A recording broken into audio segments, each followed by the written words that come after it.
आज निसर्गाकडे पाहण्याचा एक वेगळा दृष्टिकोन मी आपल्यासमोर मांडणार आहे आणि हा विषयच असा आहे की त्याच्या नावात उपचार असला तरी खरं तर ते उपचाराचं शास्त्र नाही आहे. ह्या शास्त्रात असं गृहीत धरलेलं आहे एक आपण आपलं स्वयंघोषित एक आहोत की मी सर्व 84 लक्ष प्राण्यांचा मुकुटमणी आहे आणि मला अक्कल आहे आणि बाकीचे बेअक्कली आहेत असं माणसांनी स्वतः डिक्लेअर केलेलं आहे.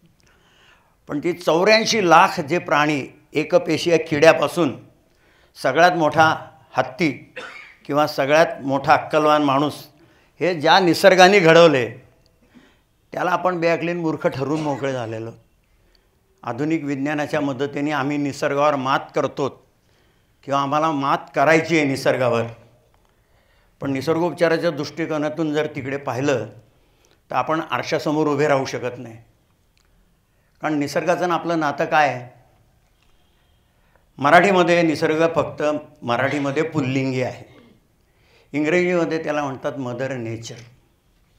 हिंदीमध्ये प्रकृती माता किंवा मा प्रकृती. ती आई आहे ना आपण तिची लेकरं आहोत. आणि मात कोणावर असते. ज्याच्यावर मात करायची तो एक तर प्रतिस्पर्धी तरी असतो किंवा शत्रू तरी असतो. आणि जो आईला शत्रू मानतो त्याला या दुनियेत क्षमा नाही. आणि 100 वर्षात आपण बघतोय विज्ञानाच्या साहाय्याने आपण जी काही सोकॉल्ड प्रगती केली आहे ते आपण कुठं आलो आहोत. ज्या गोष्टींना 50 वर्षापूर्वी लोक ऑर्थोडॉक्स मागासलेले असं म्हणत होते आज त्यांच्यात पुढच्या 2 पिढीतले लोक त्याच गोष्टी आपल्याला शहाणपणा म्हणून सांगतात. तर ह्या जो निसर्गोपचाराचा सगळा गोंधळ आपण करून ठेवलेला आहे. ज्या निसर्गाने पंचमहाभूतांच्या मदतीने 84 लाख प्रकारचे प्राणी आणि अब्जावधी वनस्पती निर्माण केल्या तो निसर्ग बेअक्कली आणि आम्ही आता त्याच्यावर मात करणार आहोत. बरं त्यातसुद्धा कसं आहे आम्ही सगळं आउटसोर्स केलेलं आहे. म्हणजे मी हेल्दी असलो तरी त्याच्यात माझं काही नाही आणि मी आजारी पडलो तरी त्याला दुसरा जबाबदार आणि मी मेलो तरी त्याला दुसराच जबाबदार. हा सगळा गोंधळ जो मागच्या 50, 500, 100 वर्षात झालेला आहे ह्याच्या चौकटीच्या बाहेर जाऊन आपल्याला ह्याच्याकडे बघायचं आहे. गेल्या 100 वर्षात 125 वर्षात आपल्या देशात पाश्चात्यांबरोबर जे काही शास्त्र आली आपल्याला धक्का बसेल की निसर्गोपचारसुद्धा ओरिजिनल आपलं नाही. आज जगात जो निसर्गोपचार म्हणून प्रसिद्ध आहे तो भारतात डेव्हलप होऊन भारतातून बाहेर गेलेला नाही आहे.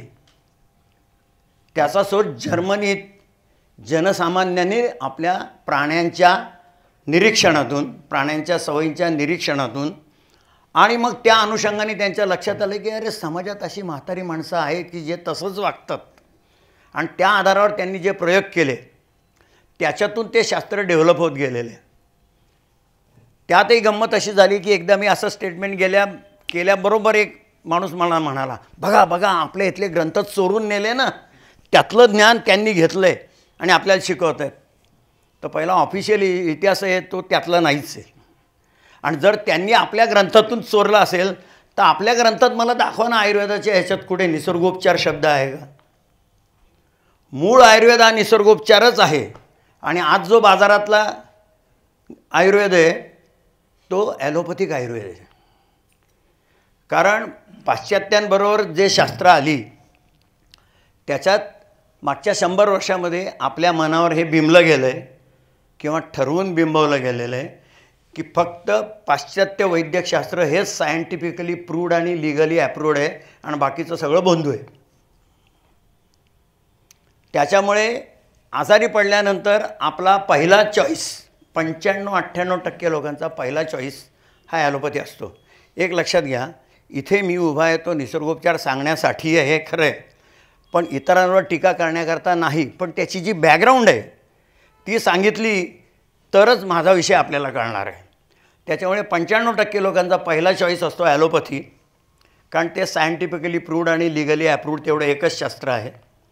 आणि ज्या वेळेला आपण तिथे कंटाळतो त्यावेळेला मग आयुर्वेद, तिथं कंटाळलो की होमिओपॅथी तिथं कंटाळलो की देव देवस्की नवस सायास मंत्र तंत्र गंडे दोरे ताई चाचू पापू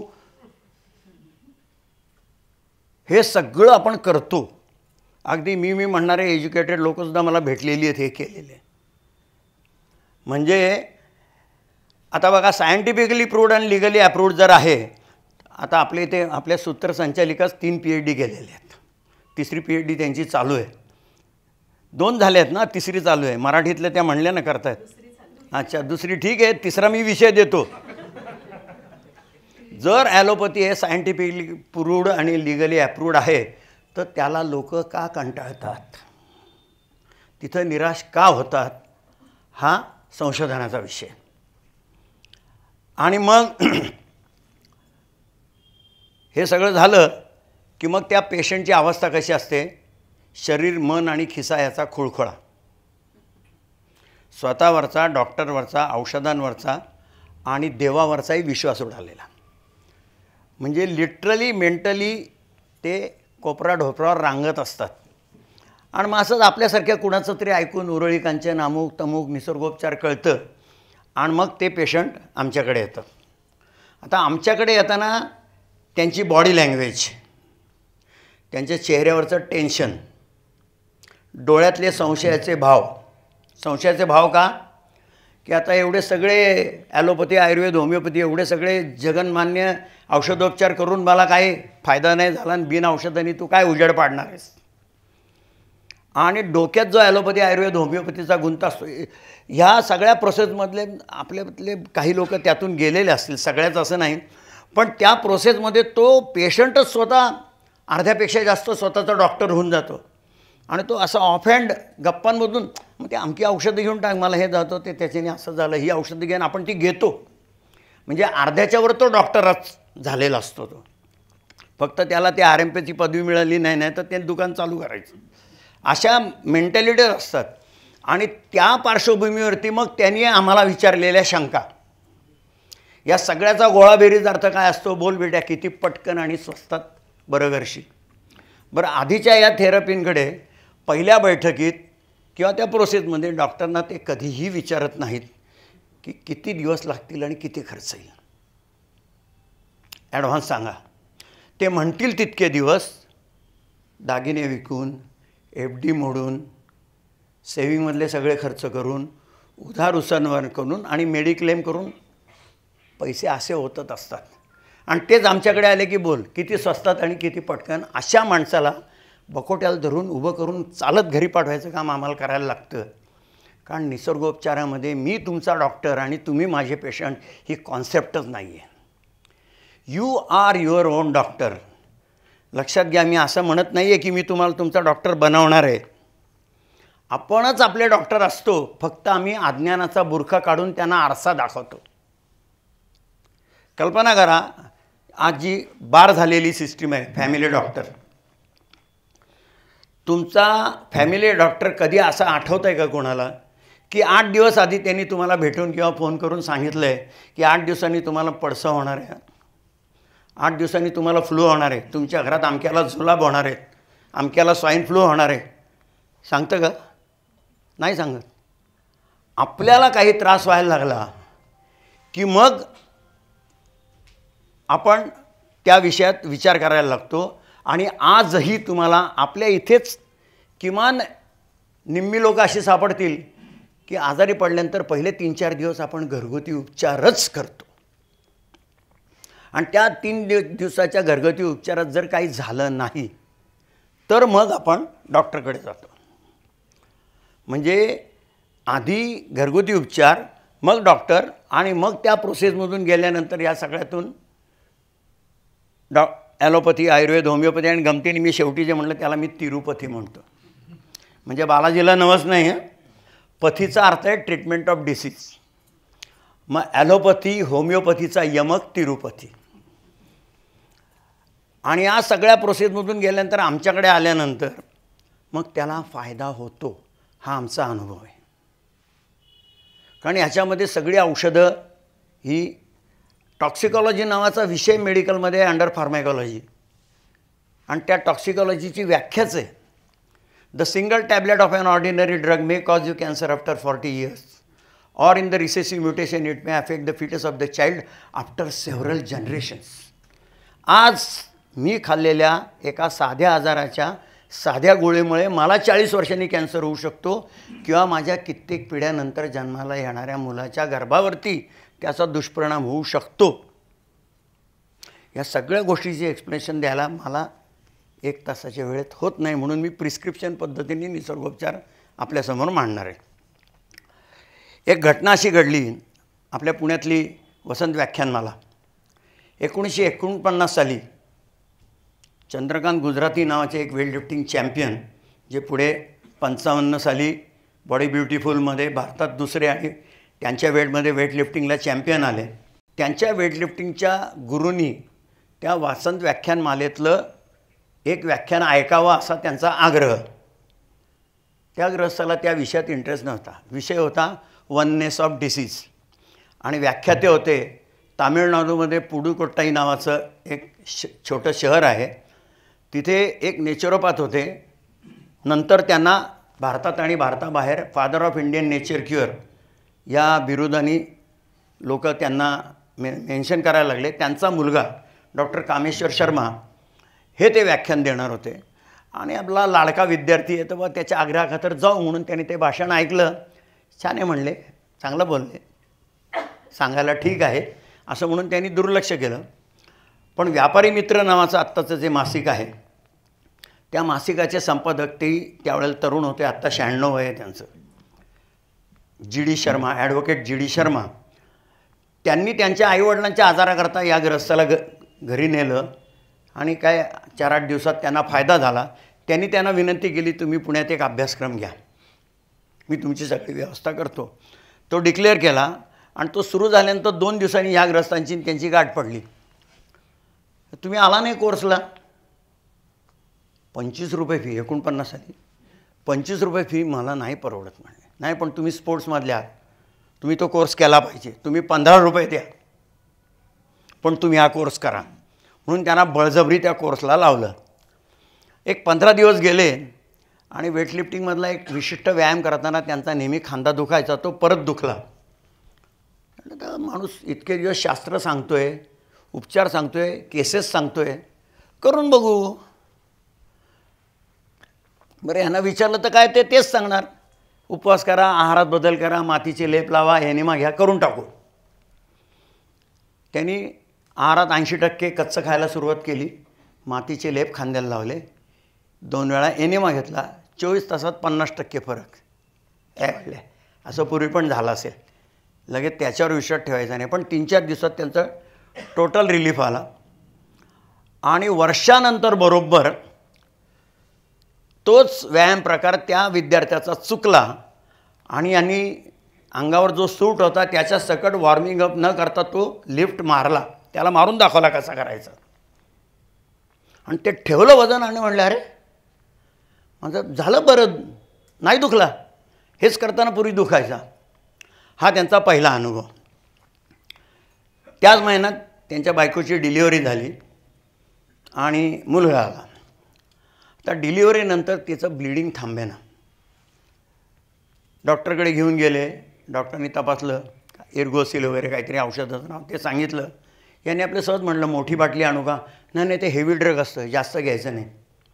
लगेच हे हेवी ड्रग म्हणजे पॉयझनस आहे आणि ते असलं बायकांचा प्रॉब्लेम, आपल्याला काय कळतं आहे.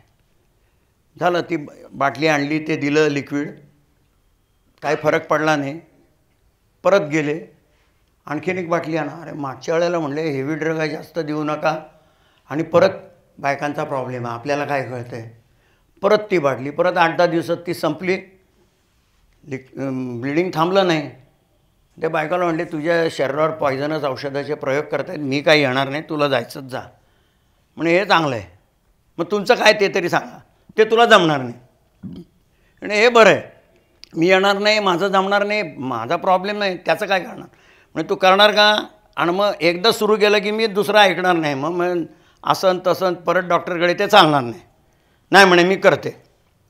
मग ते पितळी मोठं पातेलं होतं, त्याचा टबसारखा वापर करून सकाळी दुपारी अर्धा तास गार पाण्यात कंबर बुडवून बसायचं, 2 वेळा एनिमा, आहारात बदल. 10 दिवसात ब्लिडिंग टोटल स्टॉप. हे 2 अनुभव त्यांनी चांगले घेतले आणि ते मूल 3 महिन्याचं असताना ऑगस्ट महिन्यात त्याला डांग्या खोकला झाला. आपले बहुतेक वडीलधारी मंडळी खूप आहेत. आपल्या लहानपणी ज्याला आज आजीबाईचा बटवा म्हणतात त्या पद्धतीचे घरात उपचार असायचे. त्याप्रमाणे ते आमकं तमकं चाटण, कुठल्या तरी वैद्याचा काढा, ते 4-5 दिवस झालं. त्या मुलात काही फरक पडला नाही, तो वाढतच गेला आणि एके रात्री 2 वाजता डांग्या खोकल्याचा असा अटॅक आला की त्यांनी हातपाय तोडून डोळे फिरवले आणि त्या मुलाचे आजोबा ओरडले, पोरगं चाललं. आता त्यांच्या घरापासून फॅमिली डॉक्टर जवळजवळ 1 मैल लांब आणि हा 49 सालचा पावसाळा 7 जूनला सुरू होऊन 30 सप्टेंबरला थांबणार. मध्ये चुकून उघडला तर पेपरला बातमी, पुणेकरांना 3 महिन्यांनी किंवा 3 आठवड्यांनी 3.5 मिनिट सूर्यदर्शन. त्या काळातला पावसाळा. आता म्हणजे उन्हाळ्यातसुद्धा ब्लँकेट घेऊन झोपायचे उन्हाळ्यात पुण्यात, असा त्यावेळचं वातावरण. ते म्हणले आता डॉक्टरकडे गेलं तोपर्यंत खुडूक होऊन जाईल. असंही मरत आहे तसंही मरते, करून बघू. पंचमहाभूत पृथ्वी आप तेज वायू आकाश. वायू कुठे? दारं खिडक्या बंद. त्यात काय विषय? तुमची आमची आजही दिवसभर दारं खिडक्या बंद असतात, पडदे पण लावलेले असतात, सूर्यप्रकाश हवा नसतेच. तो त्यावेळचा थंडीचा काळ, पावसाळा म्हणजे. दारं खिडक्या उघडली, पाळण्यात त्या बाळाचं डोकं खिडकीकडे होतं, ते अपोजिट साईडला गेलं, डायरेक्ट तोंडावर गारावा. बाकीचं पॅक होतं. गळ्याला हात लावला तर चटका बसला, पोटाला हात लावला नॉर्मल. त्यावेळेला नॅपकिन सिस्टीम नव्हती. हाताला जे फडकं लागलं ते पाण्यात पिळलं, गळ्याला गुंडाळलं. 5 मिनटामध्ये वाफा यायला लागल्या. परत काढलं, परत पिळलं, परत लावलं. प्रत्येक वेळी तो हळूहळू पिरियड वाढत गेला आणि पाऊण तासाने लक्षात आलं की ते तू झोपलो आहे पोरगं. तो झोपला आहे तर आपण का जागतो आहे म्हणजे, झोपा. सगळे झोपले पण डोक्यात चक्र फिरत होते. सकाळी बायकोला विचारलं की हा संडास किती वेळा करतो. आपल्याला आठवत असेल टी व्हीवर एक जाहिरात होती, तो आपला अनुभव पण आहे. एका मुलीला, तरुण मुलीला पुरळ येतं. माझ्यासारखे 4 आगंतुक फुकटचा सल्ला देतात त्याला, अमुक मलम लावून बघ, ते करून बघ, हे करून बघ. वैतागून ती घरी येऊन बसते. आजी बघते. ती आजी मिस्किलपणे विचारते काय झालं. मी सांगते असं झालं. आजी काय म्हणते, पोट साफ नसेल. आठवते की जाहिरात? हिमालयन कॉन्सेप्ट नावाच्या आयुर्वेदिक कंपनीची जी जाहिरात होती. हा आपला अनुभव आहे की प्रत्येक आजाराच्या हिस्ट्रीत कॉन्स्टिपेशन असायलाच पाहिजे. तसं त्यांनी विचारलं. ती म्हणली 3दा संडास करतो. आता ते नवीनच होते. नाही म्हणले. ज्या अर्थी आपल्या गुरूंनी सांगितलं आहे की प्रत्येक आजाराच्या हिस्ट्रीत कमी जास्त प्रमाणात कॉन्स्टिपेशन असायलाच पाहिजे, याचा अर्थ काहीतरी गडबड. असं किती दिवस? म्हणे महिना आला. मग त्याच्या आधी 5-6 वेळा जायचा, कॉन्स्टिपेशन आहे, एनिमा. सगळे 5 दिवस तुमची नाटकं बघितली, बास, मी सांगतो ते करायचं. पावसाळ्यातल्या ह्याच्यात 3 महिन्याच्या मुलाला गार पाण्याचा एनिमा दिला आणि जी घाण पोटातून निघाली आहे, कडक लेंड्या. त्याने बायकोला विचारलं, तू म्हणते पोट साफ होता, हा बगदा निघाला कुठून? तुम्ही लोक पाचता त्याला किती वेळा लंगोट बदलायला लागतो ते बघत नाही. आणि तुझ्या प्रॉब्लेमनंतर बरं झाल्यावर तू आहार बदलला आहे, पण हा अंगावर पितो. तेव्हा आता परत तू तुझा आहार मी तुला सांगितलं होतं त्या पद्धतीचं सुरू कर, नॅचरल जास्त काय. आणि त्या संबंध दिवसात त्या मुलाला साधा खोकलाही आला नाही. Which was a miracle. तुम्ही कल्पना करा ना, रात्री 2 वाजता हातपाय तळून ज्यांनी डोळे उलटे केले, जगतं का मरतं, त्याला पाऊण तासात रिलीफ आणि नंतर दिवसभरात खोकलाच नाही. आणि तिथून त्यांची जी गाडी रिव्हर्स गिअरमध्ये सुरू झाली, ते मूल अजूनही जिवंत आहे आणि इंद्रधनुमध्ये त्याचं व्याख्यान चालू आहे. आता बघा, 3 वेगवेगळ्या व्यक्ती, 3 वेगवेगळे आजार आणि कोइन्सिडेंटली जलचिकित्सेतल्या उपचाराची जी मीडियम्स आहेत तिन्ही वापरली गेली. एक डायरेक्ट पाण्यात, आईला माझ्या पाण्यात बसवलं, मला गार पाण्याची पट्टी गुंडाळली आणि त्यांनी स्वतःला मातीचा लेप लावला. मीडियम काही असो, पाण्याचं temperature is the real working factor. आणि आहारात बदल आणि एनिमा हा तिघांमध्येही होता. आणि हाच निसर्गोपचाराचा बेस आहे की आजार वेगवेगळे नाहीत. एकच आजार आहे, कुठला? शरीरात साचलेला कचरा, विजातीय विषद्रव्य, foreign matter, toxic matter, filthy matter, जी काय त्याला नावं आहेत ते शरीरात साचलेलं आहे. व्यक्तिसापेक्ष व्यक्तीची अनुवंशिकता, त्याचा इतिहास, त्याच्यावर स्वास्थ्यदृष्ट्या कुठले संस्कार झालेत, ह्या बॅकग्राऊंडवरती कुणाच्या डोक्यात, कुणाच्या पोटात, कुणाच्या घशात, कुणाच्या लिव्हरमध्ये, कुणाच्या पँक्रियाजमध्ये, कुणाच्या आतड्यामध्ये ते गोळा होतं, कुणाच्या सांध्यामध्ये ते गोळा होतं. आणि तिथं ते त्याचं जेव्हा अस्तित्व दाखवायला लागतं तेव्हा आपण त्याचं बारसं करतो. आणि मग हा त्याला आजार झाला आहे आणि त्या अनुषंगाने ते उपचार होतात. पण खरा आजार एकच, शरीरात साचलेली विजातीय विषद्रव्य हाच एकमेव रोग आणि त्याचं निष्कासन हाच एकमेव इलाज.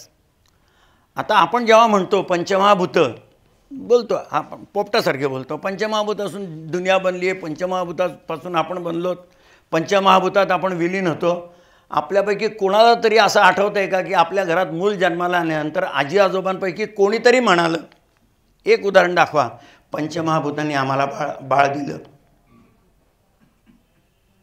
मग पंचमहाभूताची आठवण कुठे येते? इथून 2 गल्ल्या पलीकडे गेलं की वैकुंठ आहे, तिथल्या शोकसभेत अशोक झंवर पंचतत्वात विलीन झाले. पंचमहाभूतांनी मला निर्माण केलं आहे, पंचमहाभूतात मी विलीन झालो आहे.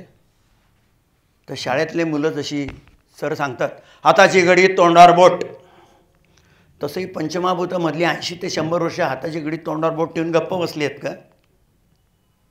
आत्ता या क्षणी तुमच्या माझ्या शरीरात ती पंचमहाभूतं ॲक्टिवली काम करत आहेत. आणि मग त्यांचा माझ्या जीवनधारणेत, माझ्या डिझोल्युशनमध्ये आणि माझ्या शरीराच्या जीवनाच्या मेंटेनन्समध्ये या पंचमहाभूतांचा रोल काय? ऑथेंटिक आ इ ई उ ऊ मध्ये निसर्गोपचारात ब्लॅक अँड व्हाईटमध्ये प्रिस्क्रिप्शन आहे. आणि ते जर आपण केलं तर ज्यापासून बनलं आहे ते आपण करतो आहे. तर जेव्हा आपण हेल्दी असतो तेव्हा ही पंचमहाभूतं आपला आहार असतात. कदाचित पंचमहाभूतं आपला आहार आहे म्हटल्यानंतर आपल्या काही लोकांना धक्का बसेल, कारण आम्हाला आहार म्हणजे फक्त चावमेव तेवढंच माहिती. तेच आपण सगळ्या या प्रोसेसमध्ये बघणार आहोत. आणि ज्या वेळेला काही कारणामुळे आपल्या शरीरात आजार सदृश परिस्थिती निर्माण होते त्यावेळेला हीच पंचमहाभूतं आपल्या शरीरात मेडिसिनचं काम करतात. आता आहाराचा हेतू काय? अन्न का खावं? रक्त बनतं, शरीराची झीज होते, भरून निघते, वगैरे वगैरे, एनर्जी मिळते, जे काय आपल्याला शाळेत पोपटासारखं शिकवलं आहे ते.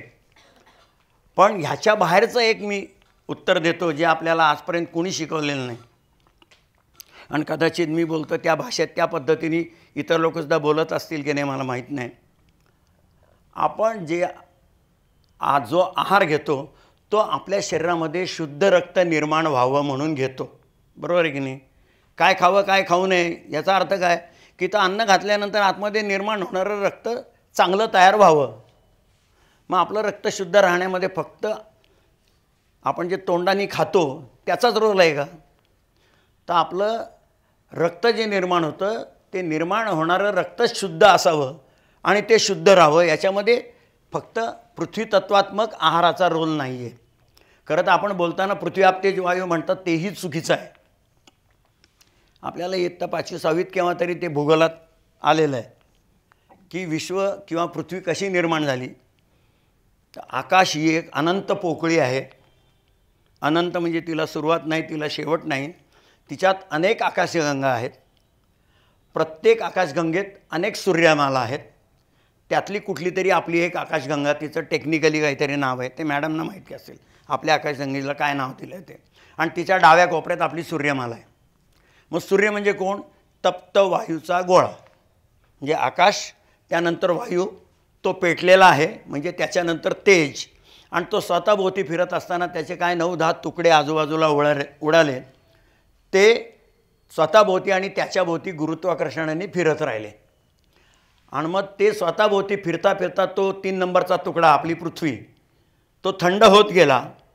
वायू थंड झाला की त्याचं रूपांतर होतं द्रव पदार्थात, म्हणून त्याच्यानंतर आप, आणि द्रव पदार्थात थंड व्हायला लागला की त्याचं रूपांतर घन पदार्थात होतं, म्हणून पृथ्वी. असा हा आकाशवायू तेज पृथ्वी असा उलटा क्रम आहे.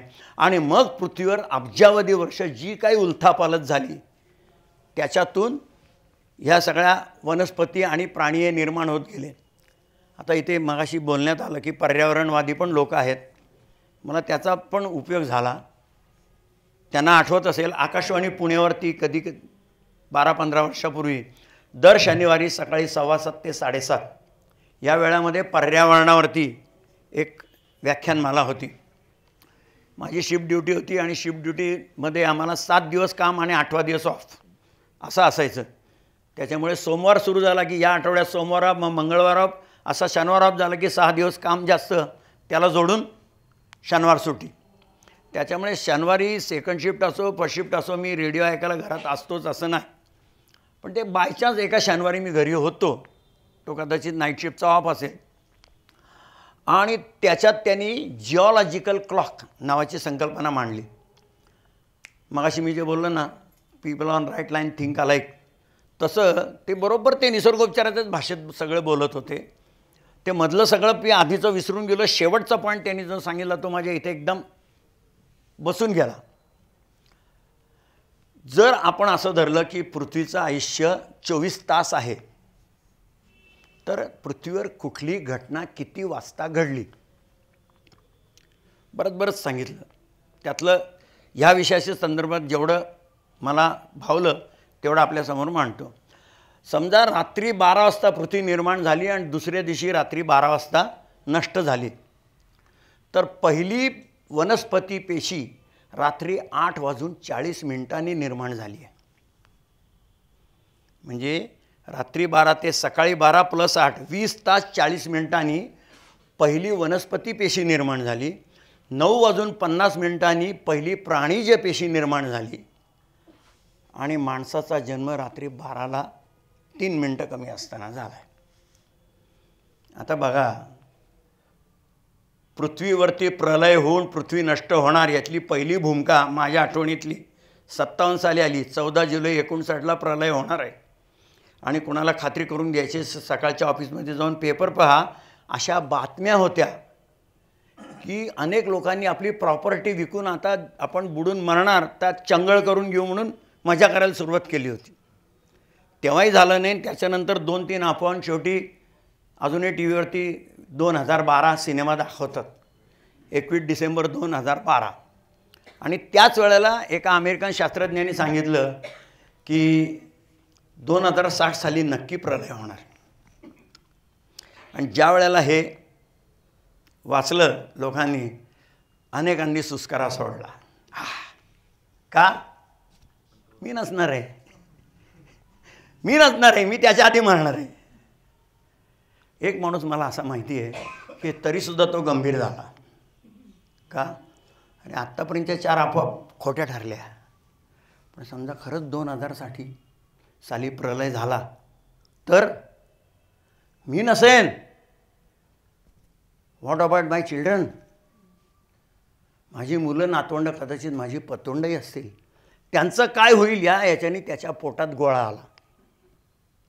त्याचंही नाव अशोक झंवरच. सांगण्याचं तात्पर्य काय की हे सांगितल्यानं तो लोक सिरियस झाली. 60 साली मी नसणार म्हटल्यावर खुश का होतात लोक?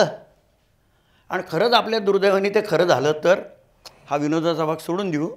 पण हे सगळं जे चक्र आहे ते, आणि आपण उत्खननातल्या ज्या बातम्या वाचतो ह्यातले आकडे खरे स्थळं मी लक्षात ठेवलेले नाही आहेत. पण एक समजा एक अंदमानात उत्खननात मानवाचे फॉसिल मिळाले, कार्बन 14 ते 8 लाख वर्षापूर्वीचे सापडले. अमेरिकेत काहीतरी 20 लाख वर्षापूर्वीचे, आफ्रिकेत 40 लाख वर्षापूर्वीचे, अशा बातम्या आपण वाचतो. पृथ्वीच्या 24 तासाच्या पिरियडमध्ये तो जेव्हा कधी मानव घडला तेव्हापासून 2060 किंवा भविष्यात जेव्हा कधी पृथ्वी परत प्रलय आणि भूकंप आणि ज्वालामुखीने नष्ट होणार आहे, तो पिरियड फक्त 3 मिनिटाचा आहे. हो, फक्त 3 मिनटं. आणि मी शेपूटवर करून नाचते 84 लाखमधला मी सगळ्यात 150 आणा, काय तुझी लायकी आहे? ह्या फ्रेममधून आपल्याला बाहेर यायला पाहिजे. आणि मग अर्थ कळतो की शरीरात कचरा तरी का साठतो. निसर्ग कधीही चूक करत नाही, हा निसर्गोपचारातला आणखीन एक सिद्धांत आहे. नाही तर काय गरज आहे 84 लाख प्रकारचे प्राणी आणि आपण दर 10 वर्षाला टाळकी मोजतो म्हणून आपल्याला माहिती आहे की 7 अब्ज लोक, 700 कोटी लोक माणसं आहेत. बाकीचे प्राणी किती माहिती नाही. आत्ता मी 10 कोटी मारले, नाकारू शकतं? 10 कोटी जंतू आत्ता मी टाळी वाजवली की मारतात. कोण म्हणणार? पण ही सगळी त्यांनी जी व्हरायटी बनवलेली आहे 84 लाख, आणि 84 लाख आकडा तरी खरा का मानायचा? कारण आपल्याकडे गृहीत आहे की आपण सगळे अंधश्रद्धाळू तिकडचे शाणे. मला वाटतं 12 साली एका वर्तमानपत्रात बातमी आली होती. मे बी पुण्यनगरी असेल, मे बी संध्यानंद असेल. काय बातमी अशी होती, इंग्लंडमधले 2 शास्त्रज्ञ, अगदी व्यवस्थित नावं होती, ह्यांनी प्राण्यांची गणती केली की पृथ्वीवरती किती प्रकारचे जीव राहतात आणि तो आकडा त्यांनी 86 लाख काढला होता. आता आपण मेडिकल टेस्ट ज्या घेतो, ब्लड, त्याच्या लिमिट दिलेल्या असतात, लोअर लिमिट, अप्पर लिमिट.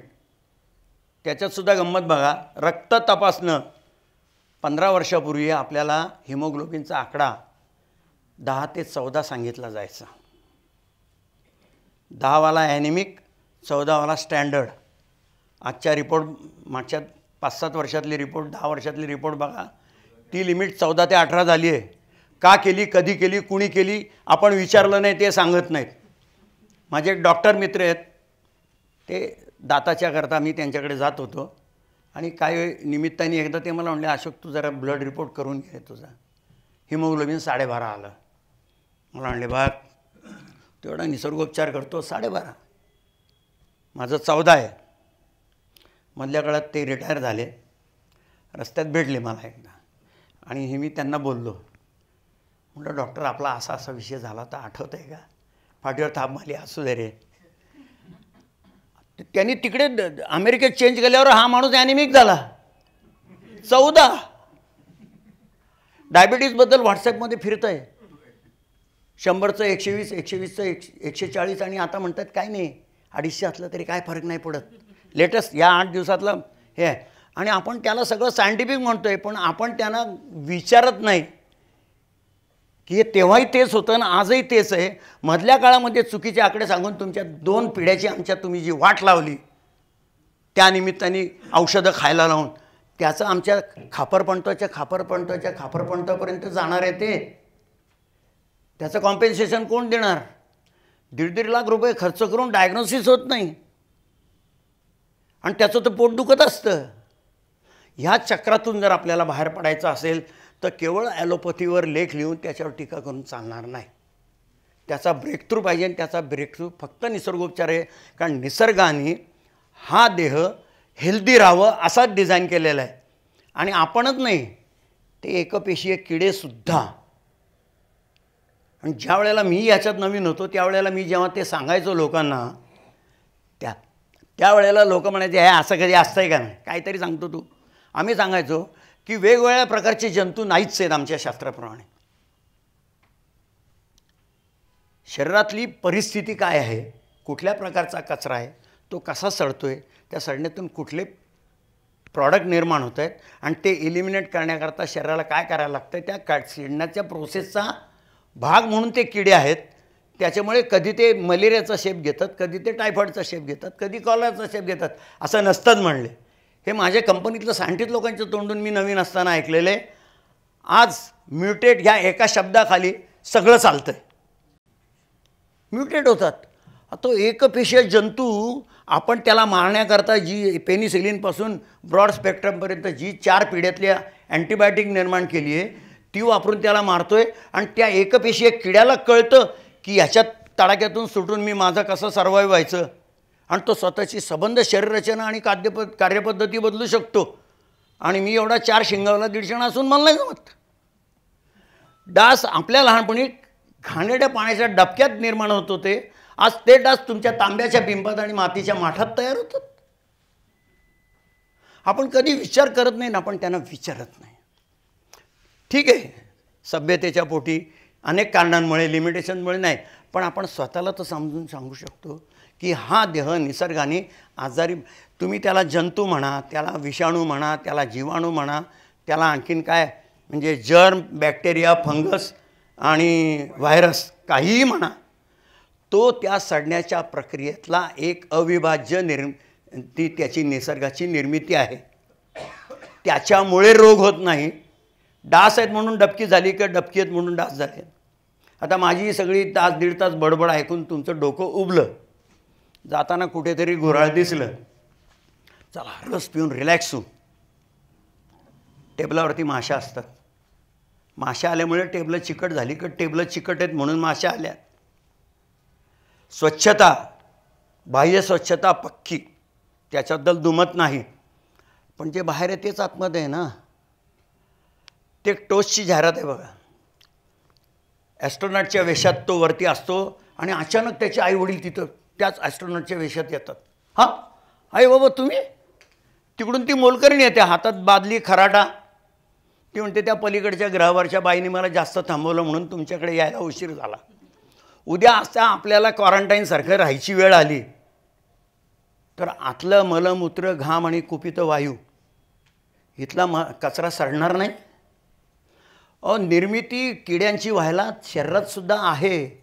ठीक आहे, पाण्यातून, आहारातून, कुणाच्या श्वासातून जंतू आत जातात, पण जंतूंमुळे रोग होत नाही. कारण आत्तासुद्धा तुमच्या माझ्या शरीरात हे सगळे सोकॉल्ड स्वाईन फ्लू, चिकनगुन्याचे जंतू असणार आहेत, पण त्याला जोपर्यंत हवं ते खाद्य मिळत नाही तोपर्यंत ते सडण्याची प्रक्रिया करू शकत नाही. येईल बघेल त्याचा हवा असलेला खाद्य नसेल तर जाईल दुसरीकडे, नाही तर त्याचं काही तास काही दिवसाचं आयुष्य आहे, मरून जाईल उपाशी. त्याची आपण चिंता करायची गरज नाही. जर घाणीतून निर्माण होतं जंतू, घाण सडण्याच्या प्रक्रियेतून निर्माण होतं, तर आपल्या शरीरात तेच आहे. आणि कॉन्स्टिपेशन सर्व रोगांची जननी याचा अर्थच तो आहे की जो मळ इथं राहतो तो तुम्ही कधीतरी त्याला बाहेर काढाल, किंवा गणपतीच्या मिरवणुकीसारखं तो पोलिसांनी पुढच्या मंडईला पुढच्या गणपतीच्या याला ढकललं की मग मागचा हलतोय, तसं मागून धक्का मारेल तेव्हा मळ पुढे पडेल, असे अनुभव आहेत आपल्याला. तर तसं त्याची वाट बघायची नाही. कारण बघा, पुणे ते मुंबई 170-180 किलोमीटर आहे. सकाळी 6ला पहिली एक्सप्रेस सुटते. माझ्या माहितीप्रमाणे शेवटची एक्सप्रेस बहुधा कोयना आहे, किंवा कदाचित त्याच्यानंतर सह्याद्री, महालक्ष्मी कुठली तरी असेल. दिवसातून 8 ते 10 एक्सप्रेस पुण्याहून मुंबईला जातात. सगळ्या एक्सप्रेस 4 तासांनी मुंबईत पोचतात. असं होतं का की सगळ्या रात्री 9:30 ते 10:30 पोचल्या? होऊ शकतं. खंडाळ्याच्या घाटात दरड कोसळली, पाऊस इतका झाला की रुळावर पाणी, फिशपेट काढल्या, राजकीय पक्षाचं रेल रोको आंदोलन, असं काही असलं तर मग एक गाडी लोणावळा, दुसरी मळवली, तिसरी वडगाव, तिसरी कामशेत, चौथी वडगाव अशा थांबतील. आणि ट्रॅक क्लिअर झाला की मग 15-15 मिनिटांनी सुटतील आणि मग त्या रात्री 9:30 ते 10:30 सगळ्या पोचतील. अदरवाईज सगळ्या गाड्या 4 तासांनी पोचतात. आता पुणे आणि मुंबई लावा, लांबी तेवढीच 30 फूट, स्टेशनं तेवढीच 7-8, आणि गाडीचा स्पीड म्हणजे कार्यपद्धती तीच सगळ्यांच्या शरीरात तशीच्या तशी. जितक्या गाड्या इकडून सुटतात तेवढ्या तिकडे पोचत नाहीत. आणि मग तो जो मळ आतड्यात साचून राहतो तो आपली वाट नाही बघत. आपल्यापैकी बरीच लोक अशी आहेत की आपल्या लहानपणी आपल्या घरात फरशी नव्हती, मातीच्या जमिनी होत्या, आणि गल्लीतल्या कुठल्या तरी गोठ्यातून किंवा रस्त्याने जाणाऱ्या गुरांनी टाकलेलं शेण गोळा करून रविवारी आपली आई घर सारवायची, आणि त्या सारून राहिलेला शेणाचा गोळा घराच्या बाहेर वाड्यात कुठंतरी कोपऱ्यात टाकलेला असायचा. आणि मग ते हवेच्या आणि उन्हाच्या प्रभावाने ते ड्राय व्हायचं, पण मधले 3 दिवसात त्यातून एक मेहंदीच्या कलरचं पाणी व्हायचं. मी स्वतः आयुष्यात लहानपणी किमान 15, 20, 25 वेळाला ते उचलून पाहिलेलं आहे. आपल्यापैकी अनेकांनी पाहिलं असेल.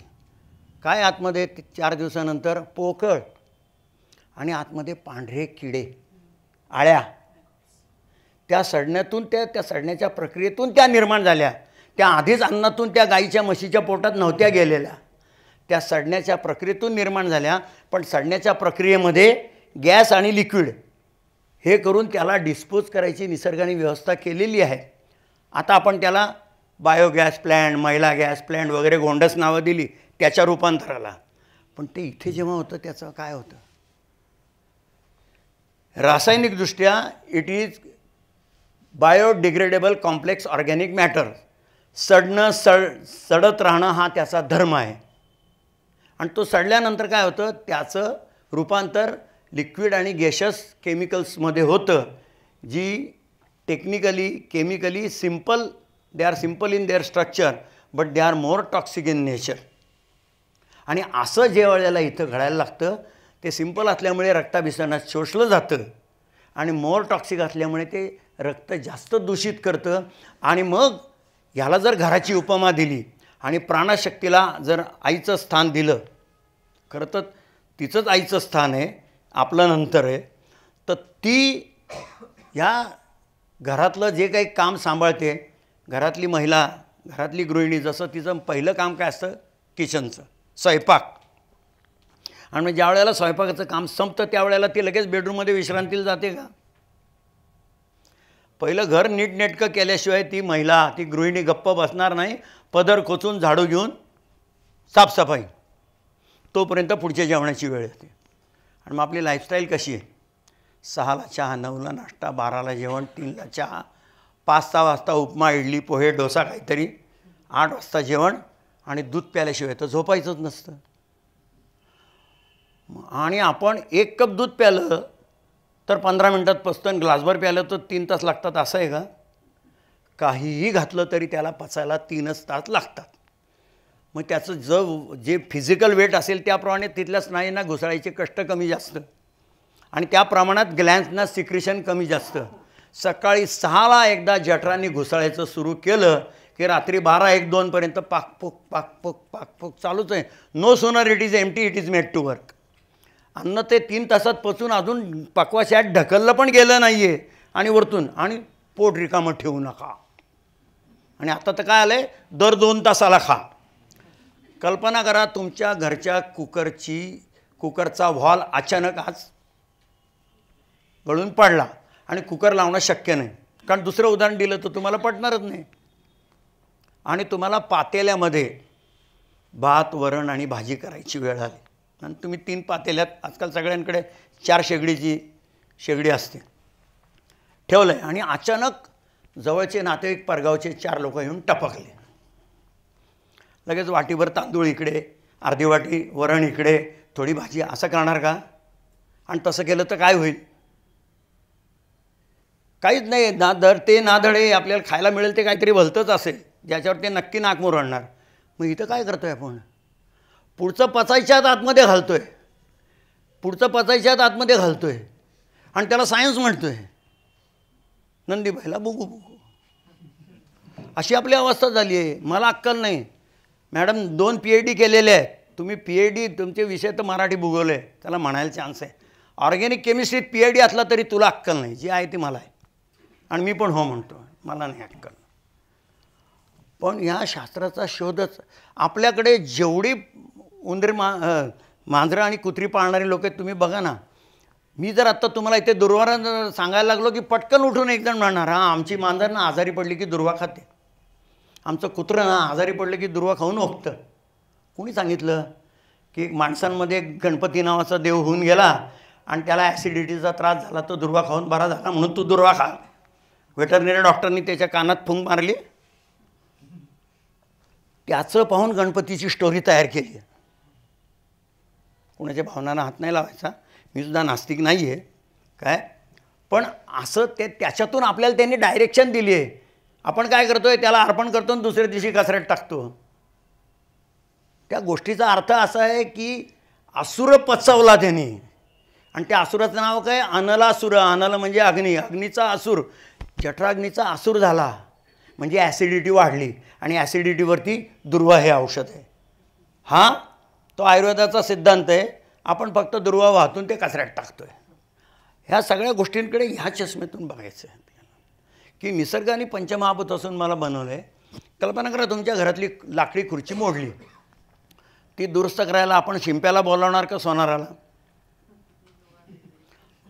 काय मूर्खासारखं बोलतो आहे माणूस, सुतारालाच बोलवणार. गाडीला ती चेन तुटली तर सोनं हे नाजूक आहे, त्यापेक्षा लोखंडी तार चांगली आहे, लोहाराकडे दुरुस्त करणार का? नाही, सोनाराकडे जाणार.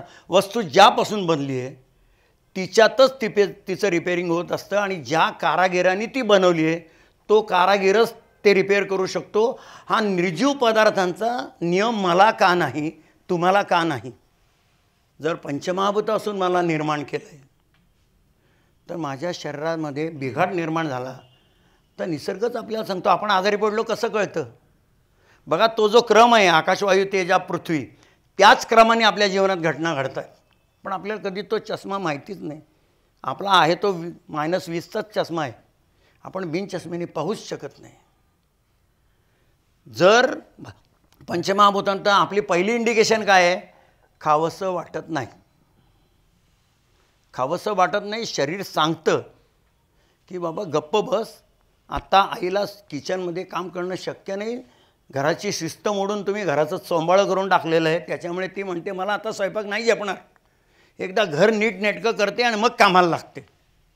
म्हणून ती काय सांगते, पडून राहा, खाऊ नको. आणि त्यावेळेला आपण जर बायकांचं काम आहे म्हणून कोणी पत्त्याच्या क्लबमध्ये, कोणी टिवल्या बॉल्या करायला गेला, मित्रांकडे गेला किंवा टी व्ही लावून, आजकाल तर त्याची गरज नाही, व्हॉट्सॲप आणि मोबाईल याच्यावर तुम्ही बघत बसला तर ती बिचारी आई थकून जाईल आणि मग 12चं जेवण 3ला काय रात्री 8लाही मिळणार नाही. हॉटेलात जाऊन खा नाही तर फाका मारा. पण इथं तसं नाही आहे. ह्या घरातली आई ज्या वेळेला झाडू घेऊन घर साफायला निघते तेव्हा या घराचे जे मेंबर आहेत, तोंड, अन्ननलिका, जठर, पक्वाशय, आतडं सगळे कामाला लागतात आईला घर साफायला मदत करायला. जिभेला आपण रसना म्हणतो, तिचं काम रसग्रहण करणं आहे. पण आत्ता ती काय करते आहे? आतला कचरा बाहेर टाकते. जिभेवरती पांढरी पिवळी खडू, खारट, तुरट ही पुटं येतात, घशातून कफ सुटतो, पोटात पित्त सुटतं. हे सगळं तिथून बाहेर पडायचा प्रयत्न करत असतं. मग तुमच्या आजाराप्रमाणे घामही खूप अनाठाई निघतो, अमुक तमुक 25 गोष्टी, आपल्याला प्रत्येकाला वेगळा अनुभव आहे. त्यावेळेला शरीरातली बाकीचे ऑर्गन्स तिला कचरा बाहेर काढायला मदत करत असतात आणि तेच आपण बाहेरून करायचं आहे. मग ती सांगते खाऊ नको तर खाऊ नको, खाऊ नको, विश्रांती घे, पडून राहा, गळून गेल्यासारखं वाटतं, काही करू नये असं वाटतं. तर ते आतला सिग्नल आहे. आपले प्राणी, पाळीव गुरंसुद्धा ते करत असतात. त्यांना कुठल्या व्हेटरनरी डॉक्टरचं ऐकायला लागत नाही, त्यांचं ते जन्मजात घेऊन आलेले आहेत. आणि बघा ना, आपली मुलंसुद्धा, अक्षरशः मला आश्चर्य वाटतं की माझे सहकारी इथं आलेले आहेत, केळकर अनंत संत, पुणे विद्यार्थीगृहाच्या समोर केळकर हेल्थ सोल्युशन नावाचं दिसायला व्यायामशाळा पण ते निसर्गोपचार केंद्र आहे. व्यायाम आणि निसर्गोपचार याच्यातून काम करतात. ते माझे आणि माझ्या वडिलांचे विद्यार्थी आहेत. काय, मी त्यांच्या संस्थेचा सल्लागार आहे. तर तिथे आम्ही हे सगळं शिकवतो की तिथे आम्ही सांगतो, लेक्चर्स आम्ही जी व्याख्यानं घेतो किंवा आम्ही जो कोर्स घेतो 1 महिन्याचा निसर्गोपचाराचा, घरच्या घरी आपण आपलं स्वास्थ्य कसं सांभाळावं, त्याच्यात आम्ही सांगतो मुलांवर संस्कार करू नका. कसं वाटतं? मुलांकडून संस्कार घ्या, ते बरोबर त्याच्या आतल्या आवाजाने काम करत असतात. हे मला अनेक वर्षानंतर ह्यावेळी जास्त जाणवलं. माझी नात 6व्या वर्षाची आहे. विश्वास नाही बसणार, एवढासा पोळीचा तुकडा दिला तर जोपर्यंत तो पूर्ण चावून ती गिळत नाही तोपर्यंत पुढचा घास घेत नाही. का? इथलं पचन नीट झाल्याशिवाय पुढचं होणारच नाही आहे. कारण एवढंच आपल्या कंट्रोलमध्ये आहे. बघा, 5-10 मिनटात जेवणारे किती बाका घेतलं तर झालंच नाही आहे आणि ढकलतोय नुसतं आतमध्ये. पण ती वर्षाची पोरगी, ती जे खाते तर घास पूर्ण गिळल्याशिवाय हेच करत नाही. त्यांना बरोबर चव कळत असते. आम्ही चहा कॉफी पित नाही, आमच्याकडे एक हर्बल टी, आम्ही टी म्हणायचं. टी म्हणलं नाही तर लोकांना ते काढा म्हणजे पोटात घोळा येतो. काय, आमचा एक फॉर्म्युला आम्ही बनवला आहे, आम्ही त्याला घरात काढा म्हणतो. आता ते काढ्यासुद्धा दोन प्रकार आहे, ते कोरा काढा नाही तर दूध घालून काढा. तर मी कोरा घेतो, घरचे दूध घालून घेतात. तर त्या पोरीला एकदा चटक लागल्यानंतर मी एकदा मला सांगितलं बायकोनी जरा ती काढा काढा, आणि ती काढाच म्हणते काढा काढा. तिला तो दुधाचा काढा दिला तर नाही म्हणली मला नको. माझ्या कपाकडे हात केला, मला हा पाहिजे, आणि तिने तो कोरा काढा घेतला. कुणी सांगितलं त्याच्यात दूध घातलं म्हणून तो ह्याच्यापेक्षा तो वाईट आहे हा चांगला आहे. तिचं तिला कळतं आणि ती तेच करते. तर हे शेवटी संस्कार. हे कसं आहे, मुलाला डॉक्टरकडे घेऊन गेल्या, डॉक्टरनी सगळ्या तपासण्या केल्या, त्याला सांगितलं की तू ना याला ना फक्त भाकरी पालेभाजी द्या. आणि मग आपण पावभाजी खातो आणि त्याला तुला डॉक्टरांनी भाकरी पालेभाजी सांगितली आहे, कसं खाईल तो. शाळेमध्ये इयत्ता 5वी पुस्तकात लिहिलेलं आहे चहा कॉफी आरोग्याला वाईट आहे. गेली 15, 20, 25 वर्ष शिकवत आलेले आहेत. काय परिणाम होतोय का? कारण तो शिक्षक चहा पिऊन तिथं आलेला असतो शिकवायला. तर ज्या पोटतिडकीने मी बोलतोय त्या पोटतिडकीने शिकवणार आहे तो माणूस.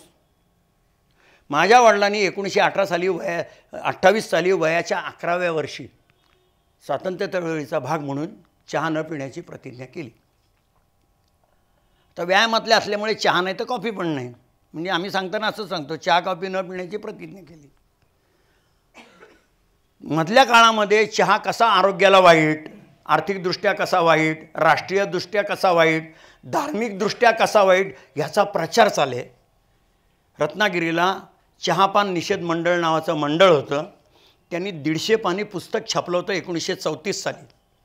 माझं नशीब केवढं बघा, त्या सरस्वती मंदिरच्या फुटपाथवरच्या आठवलेंकडे मला ते पुस्तक मिळालं. आधीची काहीतरी 12 आणि 1.5 रुपये किंमत, त्यांनी 5 रुपये सांगितले, मी घेतलं. त्याच्यामध्ये जगात कुठे कुठे चहा कसा कसा करतात तिथपासून हे सगळं आहे.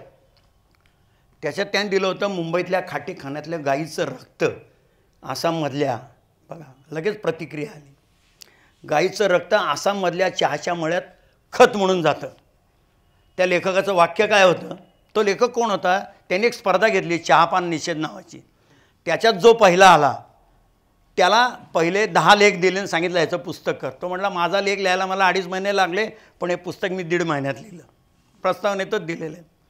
त्याच्यात वाक्य काय, हिंदू देश बांधवांनो, आजच्या ह्याला ती सुसंगत भाषा आहे आजच्या वातावरणाला. माझ्या हिंदू देश बांधवांनो, तुमच्या गोमातेचं रक्त ज्याला खत म्हणून घातलंय तो चहा तुम्ही पिणार का? काय बिशा दे तुम्ही प्याल. आणि अशा प्रचाराने कोट्यावधी लोकांनी चहा न पिण्याची प्रतिज्ञा केली. आणि वडीलधारी मंडळी आहेत, त्यांना माहिती असेल, बाकीच्यांना किती माहिती आहे, कारण आम्ही सगळे असलंच ऐकत लहानाचे मोठे झालो होतो. 15 ऑगस्ट लक्षावधी नाही कोट्यावधी लोकांनी चहा पिऊन साजरा केला. का? मळे ब्रिटिशांचे होते, आता ब्रिटिश चालले, आता उद्यापासून चहा प्यायला हरकत नाही.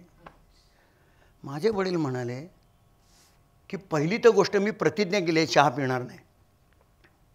मी प्रतिज्ञा केली ती मोडण्यासाठी नाही. आणि 14 ऑगस्टपर्यंत जो सर्वार्थाने वाईट होता तो अचानक रातोरात चांगला कसं काय झाला? मी नाही पिणार चहा. मूळचं वयाच्या 5व्या वर्षापासून ते व्यायामात तालमीत. आता मगाशी कोण म्हणलं धुळ्याचं आहे, हां ते साहेब म्हणले धुळ्याचे. धुळ्याला मामांकडे लहानाचे मोठे झाले. वय वर्ष 5 पासून मॅट्रिकला जाईपर्यंत त्याच वातावरणात, त्याच सगळ्या घरात सगळं चरखा आहे ते वातावरण होतं. आणि त्या ह्याच्यात ते वाढलेले. त्याच्यामुळे तालमीवाला माणूस तर दूधच पिणार, त्याच्यामुळे चहा नाही तर कॉफी पण नाही, आणि मग दूध पितोच आहे. आणि मग 49 साली कोर्स केल्यानंतर त्याला खुंटा हलवून बळकट ऑथेंटिसिटी आली. वडिलांच्या 28 सालच्या प्रतिज्ञेवर आज आम्ही त्यांची पतवंड घरात चहा कॉफी न पिण्याच्या संस्कारात वाढवतो.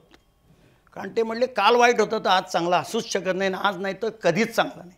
मला सांगा ना, चहा कॉफीत वाईट काय आहे? नुसतं आपल्याला दिले 2 वाक्यात, चहा कॉफी वाईट आहे घेऊ नका. चहाला टी म्हणतात कारण त्यात टॅनिन आहे, कॉफीला कॉफी म्हणतात कारण त्यात कॅफिन आहे, कोकोला कोको म्हणतात, मला माहीत नाही कदाचित त्यात कोकेन असेल. माझ्यासाठी चहा कॉफी आणि दारू सगळे एकसारखे. का? कारण तिन्ही पेय पिणाऱ्या माणसांना ठराविक वेळेला ते मिळालं नाही तर डोकं फिरतं. समजून घेण्याचा भाग आहे. लगेच नाही नाही आम्हाला केव्हाही असलं नसलं चालतं ते ठीक आहे, त्याच्यात आणखी अनेक कारणं असू शकतात, पण जे वाईट आहे ते सर्वार्थाने वाईट आहे, ते कधीही चांगलं ठरत नाही कुठल्याही अर्थाने. आणि मग ते पिणाऱ्याला, हाती पिणाऱ्याला ॲसिडिटी होते ना, मग सांगतात डॉक्टर चहा कॉफी बंद करा, पण तिथेच डिलिव्हरीच्या बाईलासुद्धा सकाळी चहा किंवा कॉफी दिला जातो. माफ करा, मला टीका नाही करायची, पण हा विषय समजून घेण्याकरता, हे बॅरियर तोडण्याकरता हे मला बोललं पाहिजे. माझी बायको डिलिव्हरीला होती, त्यावेळेला मी जात होतो तिथे, तर आपल्या परंपरेमध्ये बाळंतिणीला आणि प्रेग्नंट बाईला तळलेलं अन्न देत नसत. डिलिव्हरीच्या हॉस्पिटलमध्ये त्यांना नाश्त्याला बटाटेवडा आणि मेदूवडा. तर हे जे आहे आणि आपलं ते देतात म्हणजे बरोबर आहे. तर जर ॲलोपॅथी, आयुर्वेद, होमिओपॅथी, तिरुपती करून संपून आलेला आहात, तर चपला बाहेर ठेवलेत ना, तसं ते सगळं बाहेर ठेवायचं. आणि आपल्या लहानपणी जसं पाडवा आणि दसऱ्याला आपण नवी कोरी पाटी घेऊन श्री गणेशाय नमः, गम भ न एका बाजूला, दुसऱ्या बाजूला ते सरस्वतीचे 2 प्रकार असं आणि 4, तसं नवी कोरी पाटी घेऊन त्याच्यावर हे नवीन अल्फाबेट आपल्याला आजपासून लिहायचे. तर आपल्याला आत्ताचं हे जे चक्र आहे, काहीतरी होतं आहे, या 4 टेस्ट करा, त्या 8 टेस्ट करा, त्या 12 टेस्ट करा, हातात सगळे कागद कोरे, तुमचे 1.5 लाख गेले आणि तुम्हाला काही झालं नाही आणि पोट तर दुखतंच आहे. ह्या चौकटीतून जर बाहेर पडायचं असेल, मला काल मी ज्या सोसायटीत भाड्याने नवीन घर घेतले त्या सोसायटीतलं मी खाली पडलो आणि माझ्याबरोबर लिफ्टमधून एक वृद्धग्रस्त उतरले. आपलं नवीनच आहे, तुम्ही कोण, मी कोण, अमुक तमुक. म्हटलं बसा, मी सोडतो तुम्हाला, कुठं जायचं, तुम्ही कुठं जाणार. म्हटलं मी मार्केट यार्डला चाललो. नाही म्हणले, ते मी 10 किलोमीटरवरचं कुठलं तरी हॉस्पिटल सांगितलं, कुठलं तरी म्हणजे मी निश्चितपणे सांगितलं मला, पण जाहीर चर्चा करायची नाही त्या गोष्टीची. तिकडे म्हणले मी चाललो आहे. आणि मग म्हटलं उभ्या राहून तुम्ही काय करता, कुठे असता वगैरे सगळ्या आमच्या गप्पा झाल्या. त्या माणसाचं प्रोस्टेटचं ऑपरेशन झालेलं. पहिल्या ऑपरेशनला 1,21,000 रुपये खर्च. ते फेल गेलं, प्रॉब्लेम परसिस्टेड, म्हणून महिन्यानी का काहीतरी दुसरं आणखीन एक ऑपरेशन केलं 9,000, आणि तेही आता फेल गेलं आहे. ते म्हणे आता आमकं ऑपरेशन करायला लागेल, त्याचा आणखीन खर्च वेगळा. जर हे केलं तर बाळाचं नाव ठेवू, आणि बाळाचं नाव ठेवल्याशिवाय बाळावर संस्कार करता येत नाही. बघा तुम्ही, तोपर्यंत आपण काय काहीच नाही. हां, छान आहे, गोंडच आहे. ज्या दिवशी त्याचं नाव ठेवलं जातं अशोक, त्या दिवशी अशोक बाळा हे सुरू होतं. आणि मग ते खरे संस्कार आपले तेव्हा सुरू होतात. तसंच आपल्या आजारपणाचे एकदा त्या बाळाला लेबल लावलं की या बाळाचं नाव सर्दी, या बाळाचं नाव कॅन्सर, या बाळाचं नाव डायबेटीस, की मग प्रोसेस चालू होते. आणि 1.5 लाख खर्च करून बाळाचं बारसंच होत नाही आहे.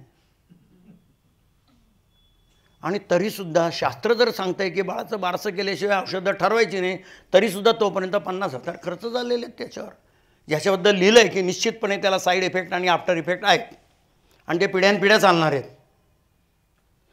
आणि जे आफ्टर इफेक्ट असतात ते परमनंट असतात, साईड इफेक्ट असतात ते टेम्पररी असतात. तर ह्या सगळ्यातून बाहेर पडायचं असेल तर आपल्याला चष्मा बदलून स्वतःकडे बघायला पाहिजे की निसर्गाने मला काय दिलं आहे आणि माझं काम त्यात, माझा रोल. जसं माझ्या तोंडापासून रेक्टमपर्यंत सगळे इमर्जन्सीमध्ये प्राणशक्ती नावाच्या आईला घर साफ करायला मदत करतायत, तर बाहेरून माझा रोल काय आहे. आणि ते जर आपण डे टू डे ह्याच्यात केलं तर आपण आजारी पडण्याची शक्यता दुरान्वयाने. आणि मग आम्ही सांगतो तुम्ही 4 टपला खाऊन शेवटी आलात ना, तर आपल्या शाळेत फर्स्ट एड शिकवली आहे. प्रथमोपचाराची व्याख्या काय? प्रथमोपचाराची व्याख्या आहे, एखादी दुर्घटना घडल्यापासून डॉक्टरने ऑफिशियली त्याचा ताबा घेईपर्यंत मी करण्याचे उपचार.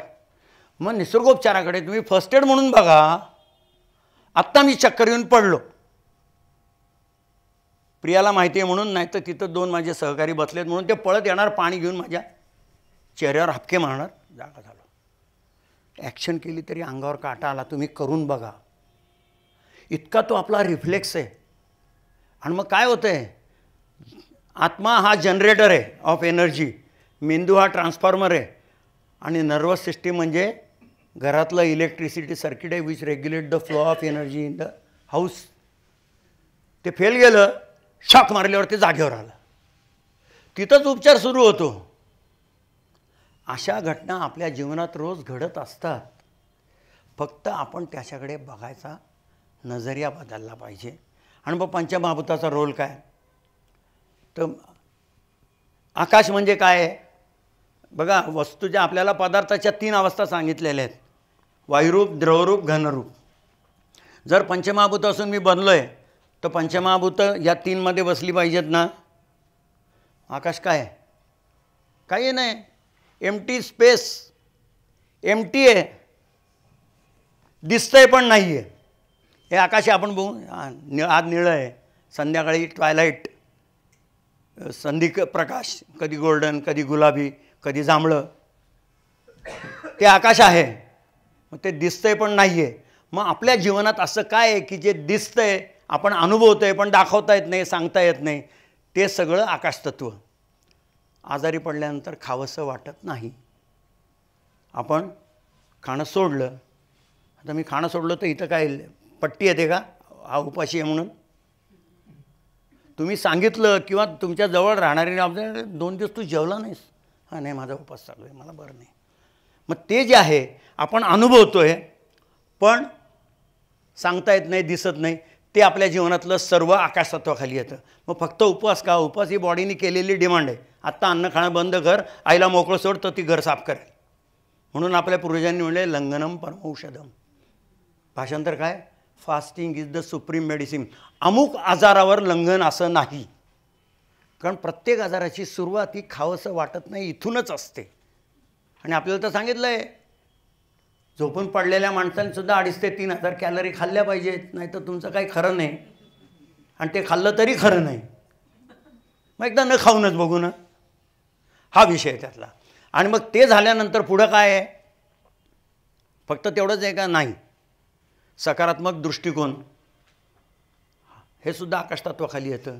मौन, विश्रांती, झोप, करमणूक, ध्यानधारणा, या सगळ्या गोष्टी ज्या आहेत या सगळ्या आकाशतत्वाखाली येतात. आता आजचा आपला जो सो कॉल्ड हेल्थ अवेअरनेस आहे त्या पार्श्वभूमीवर याचं जास्त विश्लेषण मी करायची गरज नाही.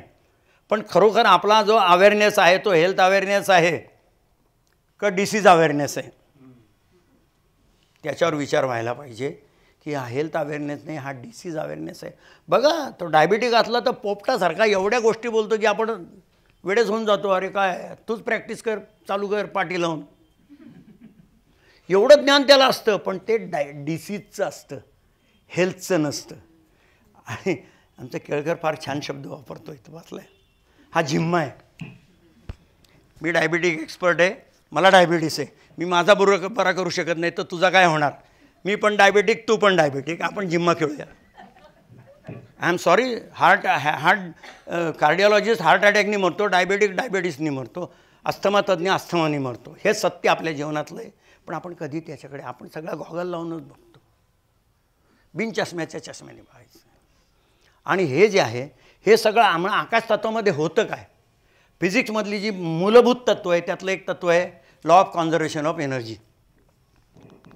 मराठीमध्ये मी टेक्निकलला होतं, आम्हाला मराठीत होतं, शाळेत नंतर इंग्रजीत शिकलो हे कॉलेजात. तर मराठीमध्ये त्याला कार्यशक्तीच्या बचतीचा नियम असं आम्हाला शिकवलं होतं. Law of conservation of energy तो काय सांगतो? Energy can neither be created nor be destroyed. One form of energy is getting converted into another form of energy, total quantum of energy remaining constant. असं कुठली तरी लस, कुठलं तरी औषध, कुठला तरी विशिष्ट आहार घेतल्याने एनर्जी काय मिळत नसते. आमचे गुरु त्या शर्मांचे वडील, फादर ऑफ इंडियन नेचर, किंवा ते म्हणायचे food itself with the tax on vitality. Sanskrit तज्ज्ञ होते. अन्न याचे 2 अर्थ आहेत, अन्न म्हणजे खातो ते आणि अन्नम म्हणजे जे आपल्याला खातं ते. तर ते जे आहे त्या पार्श्वभूमीवरती ज्या वेळेला आपण उपास करतो त्यावेळेला law of conservation of energy म्हणून आपण जन्माला येतानाच एक पखाल आपल्या जीवनशक्तीची, प्राणशक्तीची, व्हायटॅलिटीची घेऊन येत असतो. कशावर ठरते ती? आपल्या बीजधारणेच्या वेळेला आईवडिलांची हेल्थ कशी होती, आपल्या बीजधारणेत त्यातले गुण अवगुण काय काय उतरलेत ते, आणि गर्भामध्ये आपली वाढ होत असताना स्वास्थ्यदृष्ट्या आई कसं जगली, ज्याला आज मागच्या 15-20 वर्षात नाव आलं आहे गर्भसंस्कार. तर त्याच्यावरती आपण येताना किती किलोची पखाल घेऊन जन्माला येणार आहोत ते ठरतं. आणि लॉ ऑफ कॉन्झर्वेशन ऑफ एनर्जीप्रमाणे आपण विचार करतो, पापण्या हलवतो, तिथपासून आपल्या जीवनाच्या प्रत्येक कृतीमध्ये ती प्राणशक्ती खर्च होत असते. ज्या दिवशी ती प्रॅक्टिकलमध्ये टोटली कन्वर्ट झाला असेल त्या दिवशी रामनाम सत्य आहे. आणि जे पुण्यवान असतात खऱ्या अर्थाने, हो तुम्हाला कळलं का ते देशपांडे आजोबा गेले, काय थापा मारता राव, काल रात्री तासभर गप्पा मारल्या, हो ना ते झोपले, ते उठलेच नाहीत. Total conversion of vitality. आयुष्यभर असं जगले की रूपांतरित होत गेले, मग हेल्दी असतानाच गेले. हेल्दी डेथ हे खरं आहे. आणि हेल्दी डेथ अशा अर्थाने फक्त पुण्यवान लोकांना मिळते. पुण्यवान म्हणजे आरोग्य. आता बघा, आपल्या पाप पुण्याच्या ज्या धार्मिक कल्पना आहेत त्याला जर आपण शरीराला आणि स्वास्थ्याला लावल्या तर पाप म्हणजे आरोग्य विघातक सवय, ज्याची शिक्षाही होणार आणि ज्याचं याची देही याची डोळा प्रायश्चित्तही करायला लागणार. आजारपण म्हणजे शिक्षा. आणि एरवी आपण जे करू इच्छित नाही पण आजारी पडल्यावर सगळं करायला लागतं ते प्रायश्चित्त. औषधं, इंजेक्शन, ऑपरेशन कोण खुशीने करून घेतो? एका डॉक्टरनी सांगितलं तर आपण second opinion, third opinion, 3 allopathy doctor करतो, नाहीतर मग होमिओपॅथी आयुर्वेदानी औषध ऑपरेशनशिवाय जमतं आहे का बघतो. म्हणजे हा सगळा दृष्टिकोन व्यवहारातला तिकडं लागतो की आपण जे जे करू ते मग करायचं टाळू. ते आजारी पडलं, आमच्याकडे सुद्धा आम्ही सांगतो मधून मधून उपास करा, आहाराची पथ्य, एनिमा, अमुक तमुक, कोण करत नाही, जमत नाही वगैरे वगैरे. पण आजारी पडले आणि आमच्याकडे आले की सगळं करायला लागतं. मग ते प्रायश्चित्त. आणि पुण्य म्हणजे आरोग्यदायी सवय, त्याचा फायदा मिळाल्याशिवाय राहणार नाही. सध्या परिस्थितीत 21व्या शतकात कलियुगात जे काय शब्द वापरू ते 100% पुण्यवान राहणं शक्य नाही आणि 50-50 खरं नाही. आता 100% पुण्य म्हणजे काय ह्या बाबतीत? एअर पोल्युशन आपल्या हातात नाही, वॉटर पोल्युशन आपल्या हातात नाही. तिथं पर्वतीला काय केमिकल घालतील ते जग मारून प्यायला लागतं. आता विहिरी बंद केल्यात. मध्ये एक काळ असा होता विहिरीवरचं पाणी प्यायलाही बंदी होती काय त्याने. आता तर डोक्यातच बसलं आहे आपल्या, त्याच्यामुळे तो प्रश्नच येत नाही. खारं असतं, जड असतं वगैरे इतके गोंडस प्रकार आलेत त्यात काय. त्याच्यामुळे फूड पोल्युशन, त्या शेतकऱ्यांनी तिथं काय खतन काय फवारे मारलेत आपल्याला माहीत नाही ना. आता गेल्या वर्षात इतक्या केसेस आलेत तरी अजून आपल्याला त्याची भीती नाही वाटत. तो बिचारा शेतकरी तिथे फवारे मारताना विदर्भात मरतोय त्याच्या टॉक्सिक इफेक्टनी. पण आपल्या इथं पोटात कलकलत नाही की अरे तो मेला, पण त्याचे फवारे मारले ते कदाचित विदर्भातले आपल्या मार्केट यार्डमध्ये आले असतील, तो मेला, आपल्याला काय फरक पडतो? तर air pollution, water pollution, food pollution, व्यक्तिगत ताणतणाव, कौटुंबिक ताणतणाव, आर्थिक ताणतणाव, व्यावसायिक ताणतणाव, सामाजिक ताणतणाव, राजकीय ताणतणाव, सगळे तुम्हाला मला सारखे आहेत. एकदा असंच मी बोललो आणि एकजण उभा राहिला आणि तरुण, आम्हाला राजकारणात रस नाही म्हणले, राजकारण सगळं बंकच आहे. आम्हाला कसला आला आहे राजकीय ताणतणाव? म्हणलं हे अर्ध सत्य आहे. म्हणजे काय? तुम्हाला राजकारणात इंटरेस्ट नाही मान्य. कल्पना करा माझं भाषण संपलं आणि तुम्ही निघालात. तुम्हाला खात्री आहे का की 2 चौक केल्यानंतर आमच्या भावना दुखावल्या म्हणून दगडफेक करणारा 15 लोकांचा मोर्चा तुम्हाला भेटणार नाही? हा म्हणला, हे बरोबर आहे. मग तुम्ही त्याच्यात जगताय ना. आमच्या लहानपणी गावाला गेलं की ते तिकडे गेल्यानंतर पत्र टाकायचे, ते 3-4 दिवसांनी मिळायचं. फोन श्रीमंत लोकांकडेच फोन होते, उच्च मध्यमवर्गीयांना सुद्धा फोन परवडत नव्हते. आता इथून औंधला गेलं का रे 2 तास झाले, हां पोचलो मी तासापूर्वीच, मग तू सांगितलं होतं ना फोन कर म्हणून, आम्हाला इथं काळजी वाटते. 8 किलोमीटर स्कूटरवर गेला तर आपल्याला काळजी वाटते, अशी परिस्थिती झाली आहे. अशा तणावात आपण जगतोय आणि हे तणावात आपल्याला वाटत नाही कारण आपलं रुटीन झालं आहे. तर ह्या सगळ्याचे आपल्या शरीरावर आणि मनावर जे आघात होतात त्याच्यात पहिलं काय होतं ना, तर शरीरावर पचनसंस्थेवर पहिला आघात होतो आणि त्यातही स्पेसिफिकली उत्सर्जन संस्थांवरती आघात होतो. काय झालं, लगेच तुमचा ब्रीदिंग रेट खालीवर, लगेच दुसऱ्या दिवशी रोज सकाळी संडासला होते, आज झालीच नाही, जी झाली ती कडक झाली, वेळ लागला, कुथायला लागलं, लगेच एक्सक्रिशनवर परिणाम होतो. काही लोकांना त्याच्या तणावाने घाम फुटतो, लगेच बॉडीचे जे न्यूटनचा तिसरा नियम action and reaction are equal and opposite लगेच चालू होतं. म्हणजे पहिला परिणाम होतो एक्सक्रिटरी ऑर्गन्सवर, आणि मग ते गरजेपेक्षा त्याच्या कपॅसिटीपेक्षा जास्त टॉक्झिन्स गोळा झाली तर मग घरामध्ये एक घराची शिस्त असते, चपला इथे ठेवाव्यात, कपडे तिथे ठेवावेत, दप्तर ऑफिसची बॅग अमुक ठिकाणी ठेवावी, ठरलेलं असतं. पण काही वेळेला आपण चुकतो, आणि मग असं सगळे चुकत गेले आठवडाभर, तर मग मी म्हणलं तसं ती रविवारी ती घरातली बाई म्हणते की आता चला कामाला लागा, हे सगळं बिघडून टाकलेलं आहे, सांभाळ गेलं आहे घराचं, ते नीट करू. त्या पद्धतीने मग ते काम करायला लागतं.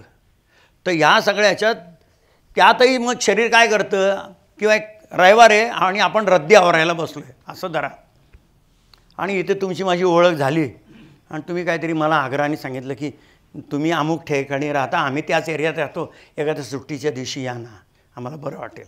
वाटलं चला देशपांडेंकडे जाऊन येऊ. गेलो, बेल वाजवली, अरे जमवर आले, आणि मी तर पसारा मांडून बसले हॉलमध्ये. काय करणार, उचलणार बाल्कनीत किंवा सोफ्याखाली किंवा लॉफ्टवर टाकून देणार, कारण त्याला 15 मिनटं बाहेर थांबवणं शक्य नाही. 1 मिनिटात दार उघडायचं आपल्याला.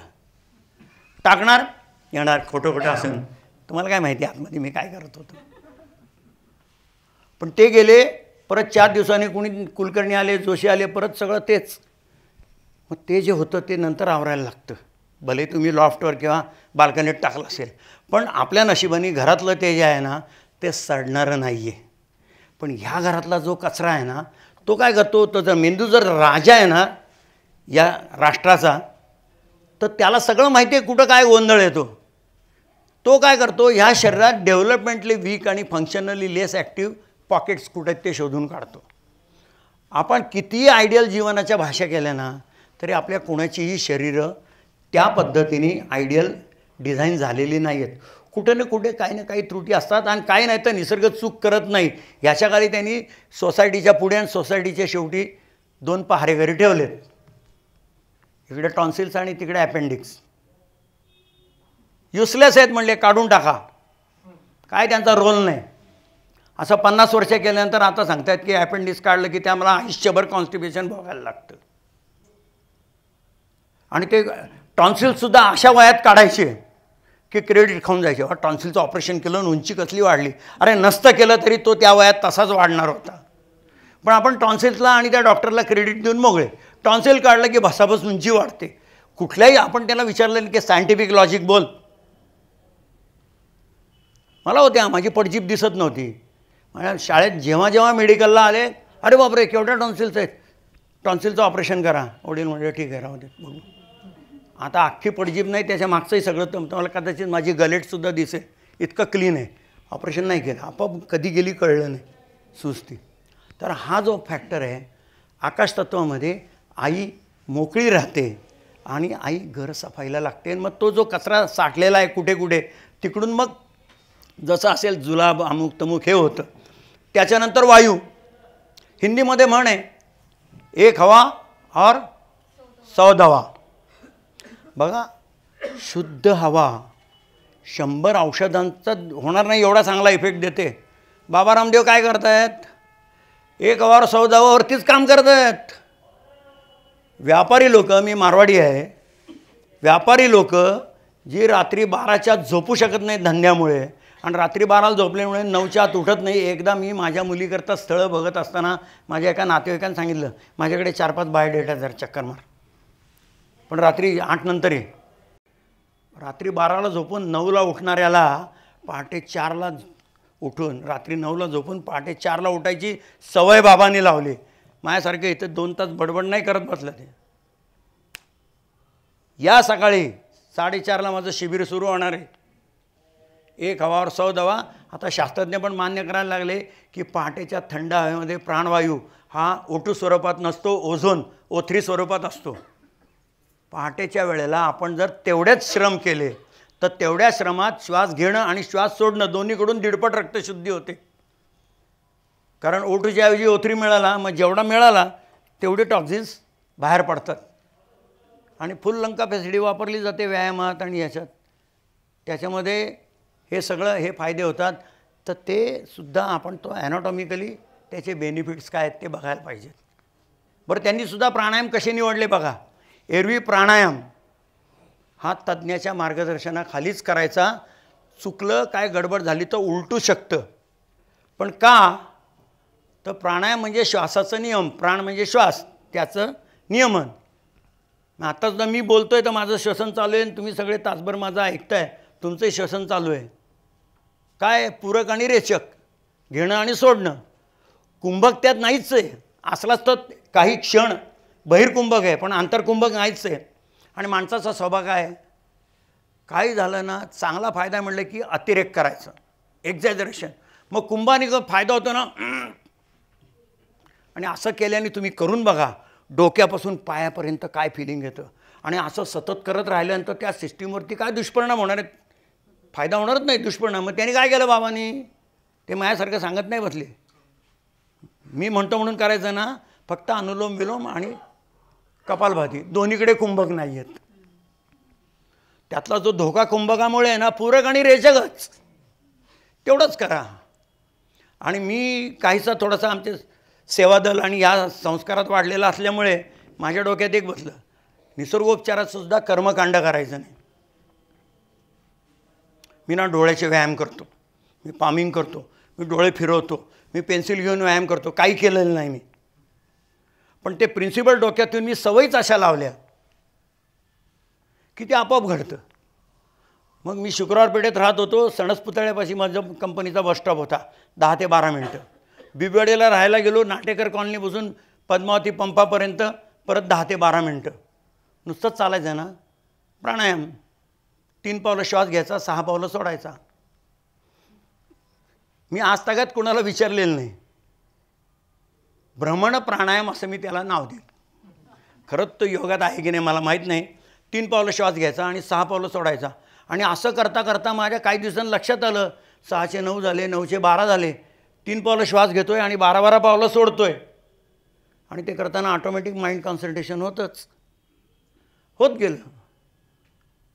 मग डोळ्याकरता सुद्धा मी अशा काही गोष्टी ठरवल्या की त्या पुस्तकात दिलेले डोळे फिरवण्याचे व्यायाम, पेन्सिलचे व्यायाम, पामिंग काहीही केलं नाही.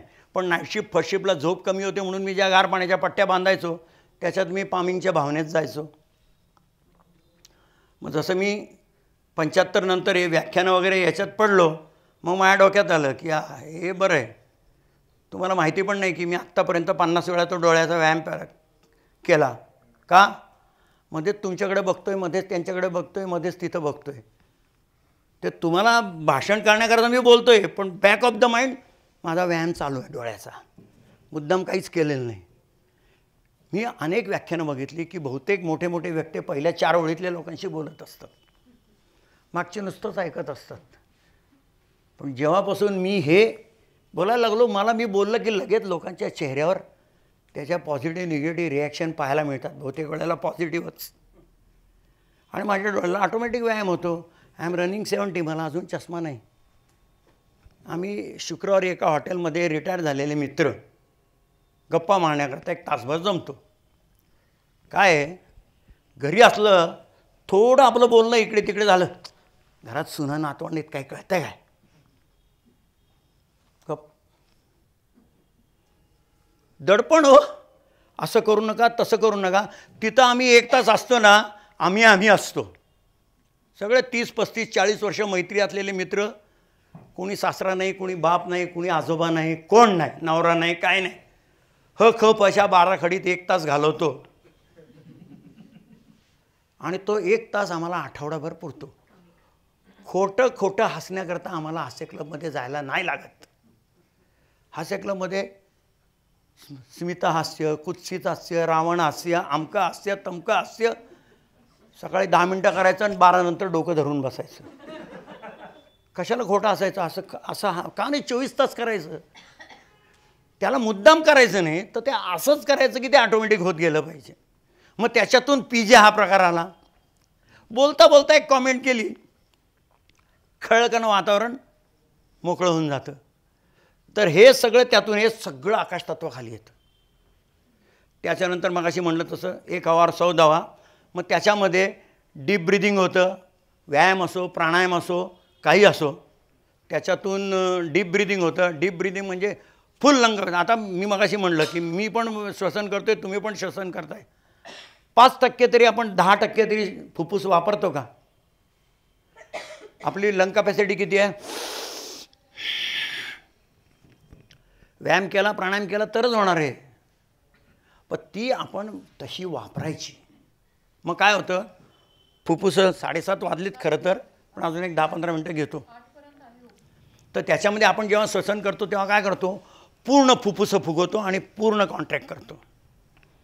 आता मी जास्त बोलणं खरं नाही, तर दाता सर बसलेत व्यायामातले काय त्याच्यामुळे.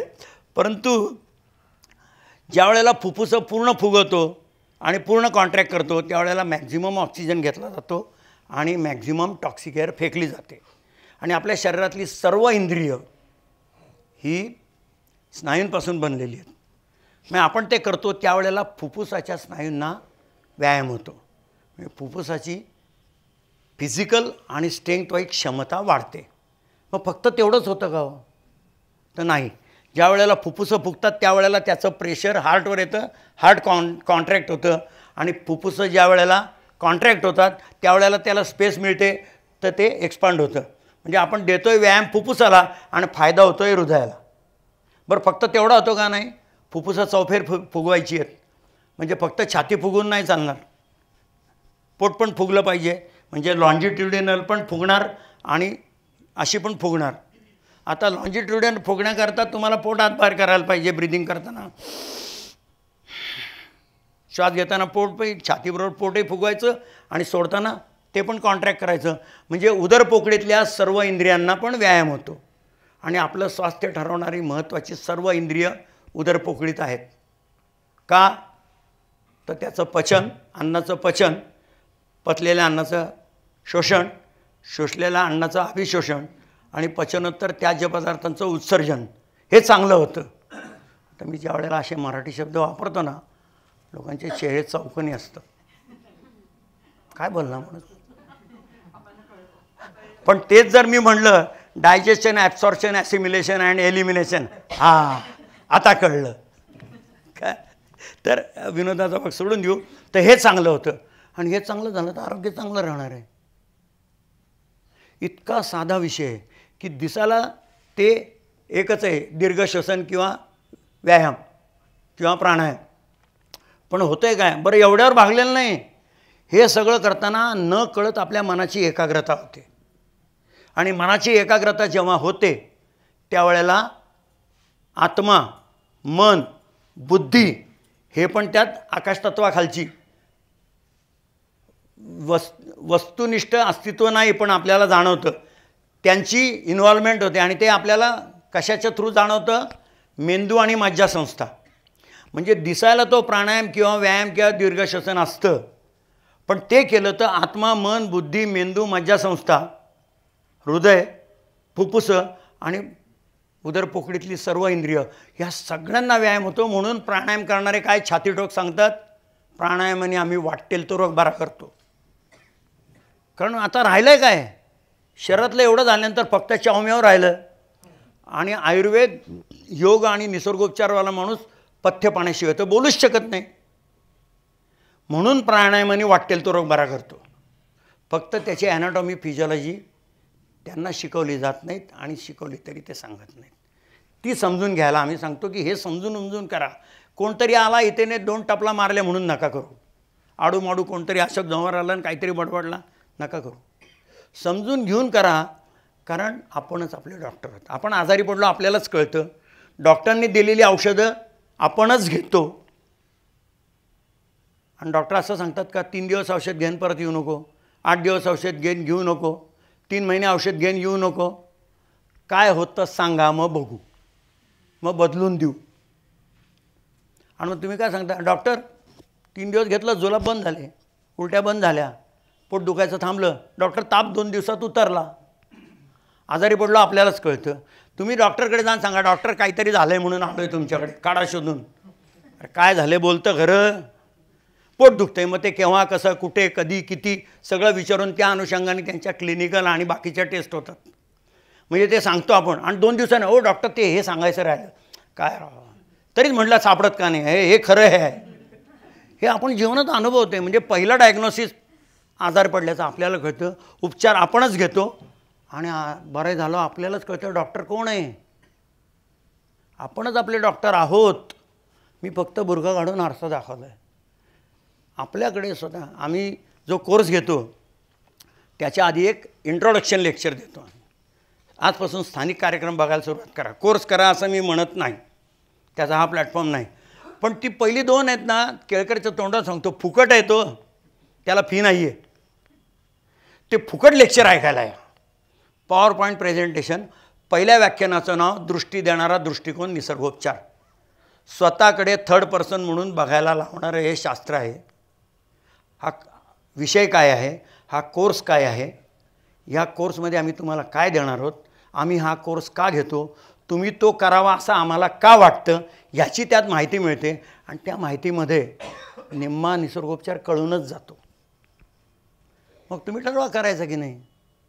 4 दिवसांनी त्याच लेक्चरचं नाव स्वास्थ्य 24/7.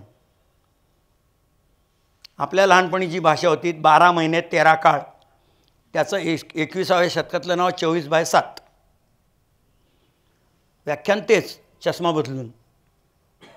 आणि मग तुमचा एकदा दृष्टिकोन बदलला ना, यू कॅन डिसाईड. तर त्या पद्धतीने इकडे बघा की हे झालं 1 हजार 100 धावा. खूप आहे, वेळ संपल्यामुळे मी ते सांगत नाही.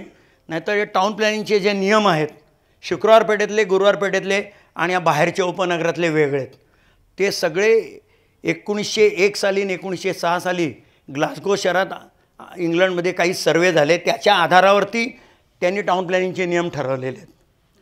आणि मग ते गावाबाहेरच्या ह्याच्यात डेव्हलपमेंट झाले. त्याच्यात काय झालं, आकाशतत्व वाढलं, स्पेस वाढली, सूर्यप्रकाश वाढला, हवा वाढली. आपोआप तुम्हाला पहिली 3 महातत्व जी अदरवाईज तुम्ही व्यायाम केला तरच मिळतात. व्यायाम म्हणजे काय, आकाश, वायू आणि तेज, या 3 महातत्वांनी शरीराचं भरणपोषण. त्याची आपल्या शरीरातली गरज किती, तर आकाश अनंत म्हणून तो लंगनम परमौषधम म्हणतो. ज्या कोणी ऋषींनी ते सूत्र काढलं ते. प्राणायाम किंवा व्यायाम, हवेचं महत्त्व किती, पृथ्वीपासून 350 ते 350 किलोमीटर एवढा व्हॉल्यूम आहे हवेचा. तो जेवढा व्हॉल्यूम आहे ना, तेवढं त्याचं आपल्या जीवनात महत्त्व आहे. म्हणून ते म्हणतात 1 हजार 100 धावा. आणि तेज 8,86,000 मैल असं आम्हाला सांगितलं होतं. टेंटॅटिव्हली 13 ते 14 लाख किलोमीटर त्या सूर्यापासून इथं येतं. आणि सूर्य कोण आहे, पंचमहाभूतातलं सूर्याचं आपलं नातं काय आहे, आपला डायरेक्ट बाप आहे. आपण सगळे त्याचाच अंश आहोत. कारण पृथ्वी त्याच्यातून बनली, पृथ्वीवरचं मटेरियल वापरूनच आपल्याला डिझाईन केले. तो आपला डायरेक्ट बाप आहे. तर ते आकाश, वायू आणि तेज ही जी 3 तत्व आहेत, व्यायामामध्ये ही 3ही मिळतात. आणि मी तर किती वर्ष झालं ते बोलतो आहे. केळकर सांगतील तुम्हाला, प्रियाताई पण सांगतील. पण मध्ये राज ठाकरेंनी एक कॉमेंट केली होती भाषणात. राजकीय ओव्हरऑल सगळ्याच राजकीय म्हणजे ते संदर्भ कोणत्या पक्षाचा किंवा होता नाही काय, म्हणले ही लोक ना तुम्ही श्वसन करता म्हणून सुद्धा उद्या तुमच्याकडून टॅक्स घ्यायला कमी करणार नाही. शक्य आहे का, फुकट आहे हो. हवा, सूर्यप्रकाश फुकट आहे. त्याचं महत्त्व समजून घ्या आणि त्याप्रमाणे व्हा. खेळती हवा असावी. 70 वर्ष झाली आपल्या सामान्य विज्ञानाच्या पुस्तकात. जिथे वायुविजन दिले तर तिथं हॉल आणि या उजव्या कोपऱ्यात टेबलावरती तो अभ्यास करत बसलेला पोरगा 70 वर्ष एका जागी बसून अभ्यास करतोय. खिडकीतून असे बाण आलेत, इकडून खेळती हवा, शुद्ध हवा आली, इकडून अशुद्ध हवा बाहेर गेली. घरात खेळती हवा असावी, त्याला वायुविजन म्हणतात. आणि वायुविजन असलं तर आपलं स्वास्थ्य चांगलं राहतं. ह्या आधारावरती टाउन प्लॅनिंगचे नियम झाले. मी जेव्हा जेव्हा घरं बदलली 2-3 वेळेला, त्यावेळेला कुठेही गेलो माझी दारं खिडक्या स्पेसिफिकली उघड्या असतात. आणि माझ्या पलीकडच्या ह्याची 30-30 वर्षात मी त्यांच्या खिडक्या कधी उघड्या पाहिल्या नाहीत. काय होणार आहे, तीच अशुद्ध हवा आपण टाकलेली पंख्याने फिरून फिरून परत घेतोय. आणि ते हवा भातते, मान्य आहे भातते, ते मी सत्य नाकारत नाही. इंटरप्रिटेशन चुकते. कारण इयत्ता परत 6वी 7वीमध्ये आपल्याला चेहऱ्याचे रचना शिकवली तर असा कट केलेला चेहरा दाखवला आहे आणि खाली काय लिहिलं आहे आता नाही आठवणार, कारण आपल्याला तो दृष्टिकोन कोणी दिलेला नाही. मी सांगतो, नाकातील विशिष्ट रचनेमुळे आणि विशिष्ट वक्र भागामुळे आत जाणारी हवा गरम होऊनच जाते. बाधते कशी? जर ती हवा गरम होऊन जाते तर ती बाधते कशी? त्याचं उत्तर प्री डिग्रीला मला मिळालं. झुऑलॉजी शिकवताना त्यांनी सांगितलं होतं की निसर्गाने काही प्राण्यांना जाड कातडी, काही प्राण्यांना केसाळ कातडी आणि पक्ष्यांना पिसं आणि पंख वातावरणातल्या बदलांपासून स्वतःला वाचवण्याकरता केलेली आहे, फक्त मनुष्य प्राण्याला दिलेली नाही. ठीक आहे ना? गरम कपडे वापरा, पण बाकीची जीवनशैली सुधारून इथं एक थर्मोस्टॅट आहे जो आपलं शरीरातलं टेम्परेचर रेग्युलेट करतो. त्या पार्श्वभूमीवरती त्याला जर आपण आपली जीवनशैलीने सपोर्ट केला तर तो थर्मोस्टॅट काम करतो. आपले राजकीय मतभेद असतील बाजूला ठेवू. गांधीजींनी प्रतिज्ञा केली, मी आयुष्यभर पंचा वापरणार. लबाडी केली तर फार सोपं आहे, हिवाळ्यात मुंबईत जाऊन राहायचं, काय फरक नाही पडत. पण म्हातारा इंग्लंडला राजाकडे सुद्धा पंचावर गेला गोलमेज परिषदेला. सगळीकडे वावरले. हिवाळ्यात सुद्धा ते खादीचं त्यांनी डिझाईन केलं. ते खादी हे कापडच असं आहे की उन्हाळ्यामध्ये त्याच्या पोरॉसिटीमुळे आणि त्याच्या नेचरमुळे तो घाम ॲब्सॉर्ब करतो, हवा व्हेंटिलेटेड राहते, आपल्या शरीराला फायदा होतो आणि त्याच खादीच्या कपड्याचं हिवाळ्यामध्ये ऊब मिळते. ह्या सगळ्या गोष्टींकडे आपण चौकटीच्या बाहेर जाऊन बघायला लागतं. तर हे सगळं 3 तत्व, एक आपल्या घरात घटना घडलेली असू शकते, नसली तर कदाचित डिसेंबर जानेवारीत घडेल की घरातले आजोबा गार पाण्याने आंघोळ करून बनियनवरती पेपर वाचत बसलेत आणि त्यांचा कॉलेज जाणारा नातू गरम पाण्याने आंघोळ करून स्वेटर घालून उन्हामध्ये हाताची गाडी करून करतो आहे. आता तर शक्य आहे, टेम्परेचर आपला 8पर्यंत गेलं होतं. आता दिवसभर मी घरून निघालो होतो, मला 2-2दा बायकोने सांगितलं आत्ता ठीक आहे पण स्वेटर घेऊन जा, येताना थंडी असणार आहे. आणि मग एकदम त्याच्या लक्षात येतं, आला आपण एवढं स्वेटर घालून ना तुम्ही गरम पाण्याने आपल्याला थंडी वाजते आणि आजोबा बनियनवरती मस्त पेपर वाचत बसलेत. तो काय, आजोबा तुम्हाला थंडी कशी नाही वाजत हो? आजोबांचं उत्तर काय असणार आहे? मग गार पाण्याने आंघोळ केली आहे. आपला 5000 वर्ष कमीत कमी 1000 पिढ्यांचा अनुभव आहे ना, गार पाण्याने आंघोळ करणाऱ्याला थंडी वाजत नाही आणि गरम पाण्याने आंघोळ करून स्वेटर घालून उन्हात उभा असला तरी थंडी वाजते. दोन्हीकडे ॲक्टिव्ह प्रिन्सिपल न्यूटन आहे. न्यूटनचा 3रा नियम, for every action there is equal and opposite reaction. त्यांनी 58.5च्या ऐवजी 80 डिग्रीच्या पाण्याने आंघोळ केली. यांनी 58.5च्या ऐवजी 112 डिग्रीच्या पाण्याने आंघोळ केली. लगेच इकडे सिग्नल जातो, तो ऑर्डर सोडतो, आतमध्ये ढवळून निघतं, हीट जनरेट होते किंवा हीट खाली आणली जाते. हीट जनरेट होती तेव्हा म्हाताऱ्याला थंडी नाही वाजत. आणि ह्यानी स्वेटर घालून और ते ब्लँकेट जरी घेऊन उभा राहिला तरी थंडी वाजते, कारण ती बाहेरची नसते, ती आतमधली रिॲक्शन असते. आतमधून गारवा. तुम्ही म्हणाले विश्वास बसत नाही, कारण मला एक जण भेटला, नाही विश्वास बसत. म्हटलं 100 ताप असलं तर किती थंडी वाजते आणि 1च्या वर 1.5-2 झाला तर किती थंडी वाजते. तो म्हणतो टाका ब्लँकेट, टाका ब्लँकेट. 4 ब्लँकेट टाकले तरी, 8 ब्लँकेट टाकले तरी थंडी वाजते. बरं बाहेरची असली तर आपल्याला वाजली पाहिजे, आपल्याला नाही वाजत. त्या ताप असलेल्या माणसाला वाजते, कारण बैलगाडीसारखं आहे.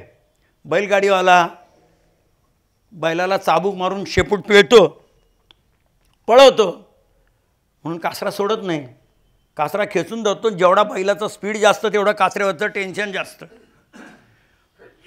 किती लोकांनी बैलगाड्या, मोठ्या लोकांनी पाहिल्या असतील, माझ्या गल्लीतून खूप बैलगाडीवालेच होते. पण असं करून तो बसलेला उभा राहतो, हो हो हो, एरवी होचा अर्थ थांब. पण त्या बैलाला कळतं या होचा अर्थ असा आहे की एवढा पळू नको की माझा कपाळ मोक्ष होईल. म्हणून तो तेवढा, जेवढा त्याचा बैलाचा स्पीड तेवढा तो कासरा ओढून धरतो. तसं आहे, एकीकडे शरीरातले टॉक्झिन जाळतं आहे बाहेर फेकण्याकरता आणि त्याच्याने आपला कपाळ मोक्ष म्हणून तो काउंटर रिॲक्शन पण तयार करतो आहे. आपण औषध देऊन त्याला गप करतो. त्याला गप करायचं बरोबर, पण औषध देऊन नाही. त्याच्याकरता गार पाण्याच्या पट्ट्या वगैरे वगैरे जे पाण्याचे उपचार आहेत, त्या प्रत्येक उपचारामध्ये मगाशी मी 3 सांगितले, प्रत्येक ठिकाणी आतल्या सिस्टीमला अपील आहे, चल काम कर, चल काम कर. आणि मग त्याच्याने आतून रिॲक्शन ज्यावेळेला रक्ताभिसरण वाढतं रक्ताभिसरणाचे 2 भाग, शुद्ध आणि अशुद्ध दोन्ही वाढले. म्हणजे काय झालं, आवश्यक ते अन्न घटक पोचवले आणि तिथला नको तो कचरा काढून नेला. ह्याच्या कंबाईंड इफेक्टला आपण अदरवाईज इंग्रजीमध्ये हिलिंग म्हणू शकू. बिघाड दुरुस्तीचं काम सुरू. आजोबांना म्हणून ते गार पाण्याने आंघोळ करणारे आजारी पण कमी पडायचे, कारण रोज रक्ताभिसरणाला ढवळून काढते तर आजार पडायचंच नाही. आणि मग झाले तरी किरकोळ याच्यात बरे होऊन जायचे. थातूरमातूर आजीबाईच्या बाटव्यातली औषधं घेऊन बरे व्हायचे घरगुती उपचारांनी. आणि हे सगळं एवढं पालाळ झाल्यानंतर गेल्या 4 पिढ्या आपण जे काय ह्याच्याकरता तडफडतो आहे, 24 तास 12 महिने 13 काळ, त्याचा नंबर शेवटी आहे. कारण पहिल्या ह्या 4नी जर तुम्ही आतमध्ये योग्य मटेरियल गोळा केलं तर कमी अन्नात पोट भरतं. 32 वेळा चावावं सांगितलं आहे. आयुष्यात कधी पुस्तकात लिहिलं आहे, मास्तरनी शिकवलं आहे म्हणून एक घास 32 वेळा चावून पाहिलेलं नाही आहे. आज अशोक झंवर करता रात्रीचं जेवण प्रत्येक घास 32 वेळा चावून खाऊन बघा. आणि त्याला माहिती आहे की आपण याला जास्त अक्कल दिली आहे तर हा जास्त शहाणपणा करणार आहे. रिफायनिंग म्हणजे काय, आपल्याला गहू 35 रुपये 40 रुपयावाला लागतो, कारण त्याची पोळी पांढरी सूत मऊ, ते चावायला त्रास नाही, टाकली की गिळायची. तिकडे त्याच वेळेला इयत्ता 6वीत शिकवलेलं आहे की 32 वेळा चावलं तर लाळेच्या माध्यमात टायलिनच्या मदतीने स्टार्चचं ग्लुकोजमध्ये रूपांतर होतं, ज्याला पचणं म्हणतात, आणि मग पुढे जातं. आणि मग शास्त्रीय कारणे त्या भाकरी भरपूर चावली तर गोड लागते. हा प्रश्नही आपल्याला सगळ्यांना विचारलेला आहे, 4 पिढ्यातल्या सगळ्यांना विचारलेला आहे. तर ते जे आहे ते आपण केलं तर, कारण ही शेवटी चेन केमिकल रिॲक्शन आहे. चेन केमिकल रिॲक्शनमध्ये काय असतं, पहिली नीट झाली तर पुढच्या नीट होणार आहेत. का तर पुढच्यात अडथळे आणणारे काही फॅक्टर एलिमिनेट होत आहेत आणि पुढच्याला काही पूरक निर्माण होत आहेत. मग साबुदाण्याची खिचडी करताना साबुदाणा भिजवलं तर काय होतं, शिजवलं तर काय होतं, आणि खाल्ल्यानंतर त्याचं काय होतं. डब्बं होतं, सकाळी खडा होतो, पाणी प्यायलं तर ते फुगतं, तरी धर्माच्या नावाने आपण खातोच आहे. आणि आता लोक व्हॉट्सॲपवरती टाकत आहेत. पहिली त्याची सुरुवात 30 वर्षापूर्वी पंडित हिंगे नावाचे ज्योतिषी आहेत हडपसरचे, त्यांनी प्रभातमध्ये लिहिलं होतं की मी साऊथला गेलो होतो आणि साबुदाण्याचा कारखाना पाहिला, तर लगदा ते लाथेनी तुडवता येतं आणि ते सडवता येतं आणि त्यात किडे निघत आहेत आणि किड्यांसकट भरडून त्याच्या गोळ्या करतायत. उपासाला कसं चालतं. ह्या सगळ्यांची उत्तरं निसर्गोपचारात मिळतात. आणि ही पंचमहाभूत आहे, त्याच्याकडे ह्या चष्म्यातून बघून जर आपण त्याचा वापर केला तर आपल्याला आजारी पडण्याची शक्यता कमी होते. आपले वामनराव पै म्हणतात, तूच आहे तुझ्या जीवनाचा शिल्पकार. मग जीवन स्वास्थ्य आणि अस्वास्थ्याशिवाय असू शकतं का. म्हणजे माझ्या स्वास्थ्याचा सुद्धा शिल्पकार मीच आहे आणि माझ्या आजाराला पण मीच कारणीभूत आहे. कोणी एक्सटर्नल एजंट, नो आउटसोर्सिंग. चुका आपण करायच्या आणि खापर कधी जंतूवर, कधी हवेवर, कधी पाण्यावर टाकायचं, हे खरं नाही. असा हा विषय आहे. त्याची व्याप्ती, आपण सगळे सुज्ञ आहात, त्याची व्याप्ती एवढी मोठी आहे की यातल्या एकेका वाक्यावरती तास बोलता येईल. आणि त्यांनी मला सांगितलं ते 25 आकडा चुकला, ते 2 चुकून पडलेत. काय पुरस्कार काय मिळालेले आहेत ते ह्याचसाठी मिळाले की मी हे वाटायचं काम करतो आहे. ज्या दिवशी मी ईमेल घेतला त्या दिवशी माझ्या लक्षात आलं की अरे हे माध्यम खूप छान आहे प्रचाराला. कारण 1980पासून आज तगायत माझे पब्लिश झालेले 200-250च्या वर लेख आहेत. अनपब्लिश मटेरियल खूप आहे, हिंदी, मराठी, इंग्लिश. आणि मग मी पहिल्यांदा 2 लेख निवडले आणि सगळ्याच बाबतीत मी हावरट आहे. जसं बोलण्याकरता सुद्धा मी म्हटलं की नाही मला 3 तास पाहिजेत, हावरट आहे, माझं समाधान होईना. मग मी त्यात ॲड करत गेलो आणि ते शेवटी इतकं झालं की मी गमतीने म्हणतो की एका मेलमध्ये घातलं तर त्या कॉम्प्युटरचा स्फोट होईल. मग मी ते 6मध्ये डिवाईड केलं. आणि आता माझ्या मेलिंग लिस्टवर 3100पेक्षा जास्त लोक आहेत. प्रत्येकाच्या इंट्रोडक्शनला माझे 6 मेल जातात. आणि त्या 6 मेलच्या अटॅचमेंट ज्या माझ्या आहेत त्याचा प्रिंटआउट काढला. फुकट देतो आहे, तेवढं तरी खर्च करायची तयारी पाहिजे. प्रिंटआउट काढला तर A4 साईजचं 2-250 पानाचं माझं मटेरियल सर्क्युलेशनमध्ये आहे. 130 कोटीला मीही पुरू शकणार नाही, केळकरही पुरू शकणार नाही आणि तुम्ही पुरू शकणार नाही.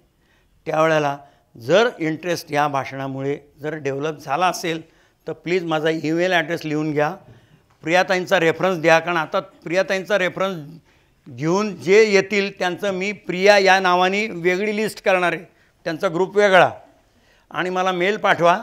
फक्त आता इतकी लोकं आहेत आणि मी ज्या एरियात आता राहायला गेलो आहे तिथे जरा कनेक्टिव्हिटीचा, फोनचा आणि वायफायचा पण प्रॉब्लेम असतो.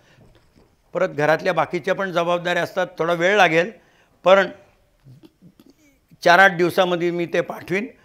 ते वाचा. पहिल्या मेलमध्ये मी लिहिलेलं आहे, वाचून गप्प बसू नका. कॉम्प्युटरवर एका फोल्डरमध्ये ते सेव्ह करा. शक्यतो त्याचा प्रिंटआउट जवळ बाळगा. मोकळ्या वेळेला त्यातला एक एक लेख 2-2, 3-3 वेळा वाचा.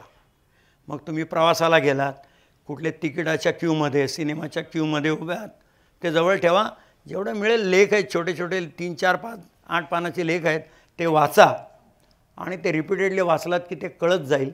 आणि मग तुम्हाला आवडलं तर तुमच्या सर्कलमध्ये फॉरवर्ड करा. काय लिहून घ्या, ASHOK. माझं नाव अशोक बाबूलाल झंवर आहे. त्यातल्या झेडचं स्पेलिंग मी JH नी करतो, म्हणून अशोक BJ 49@yahoo.co.in.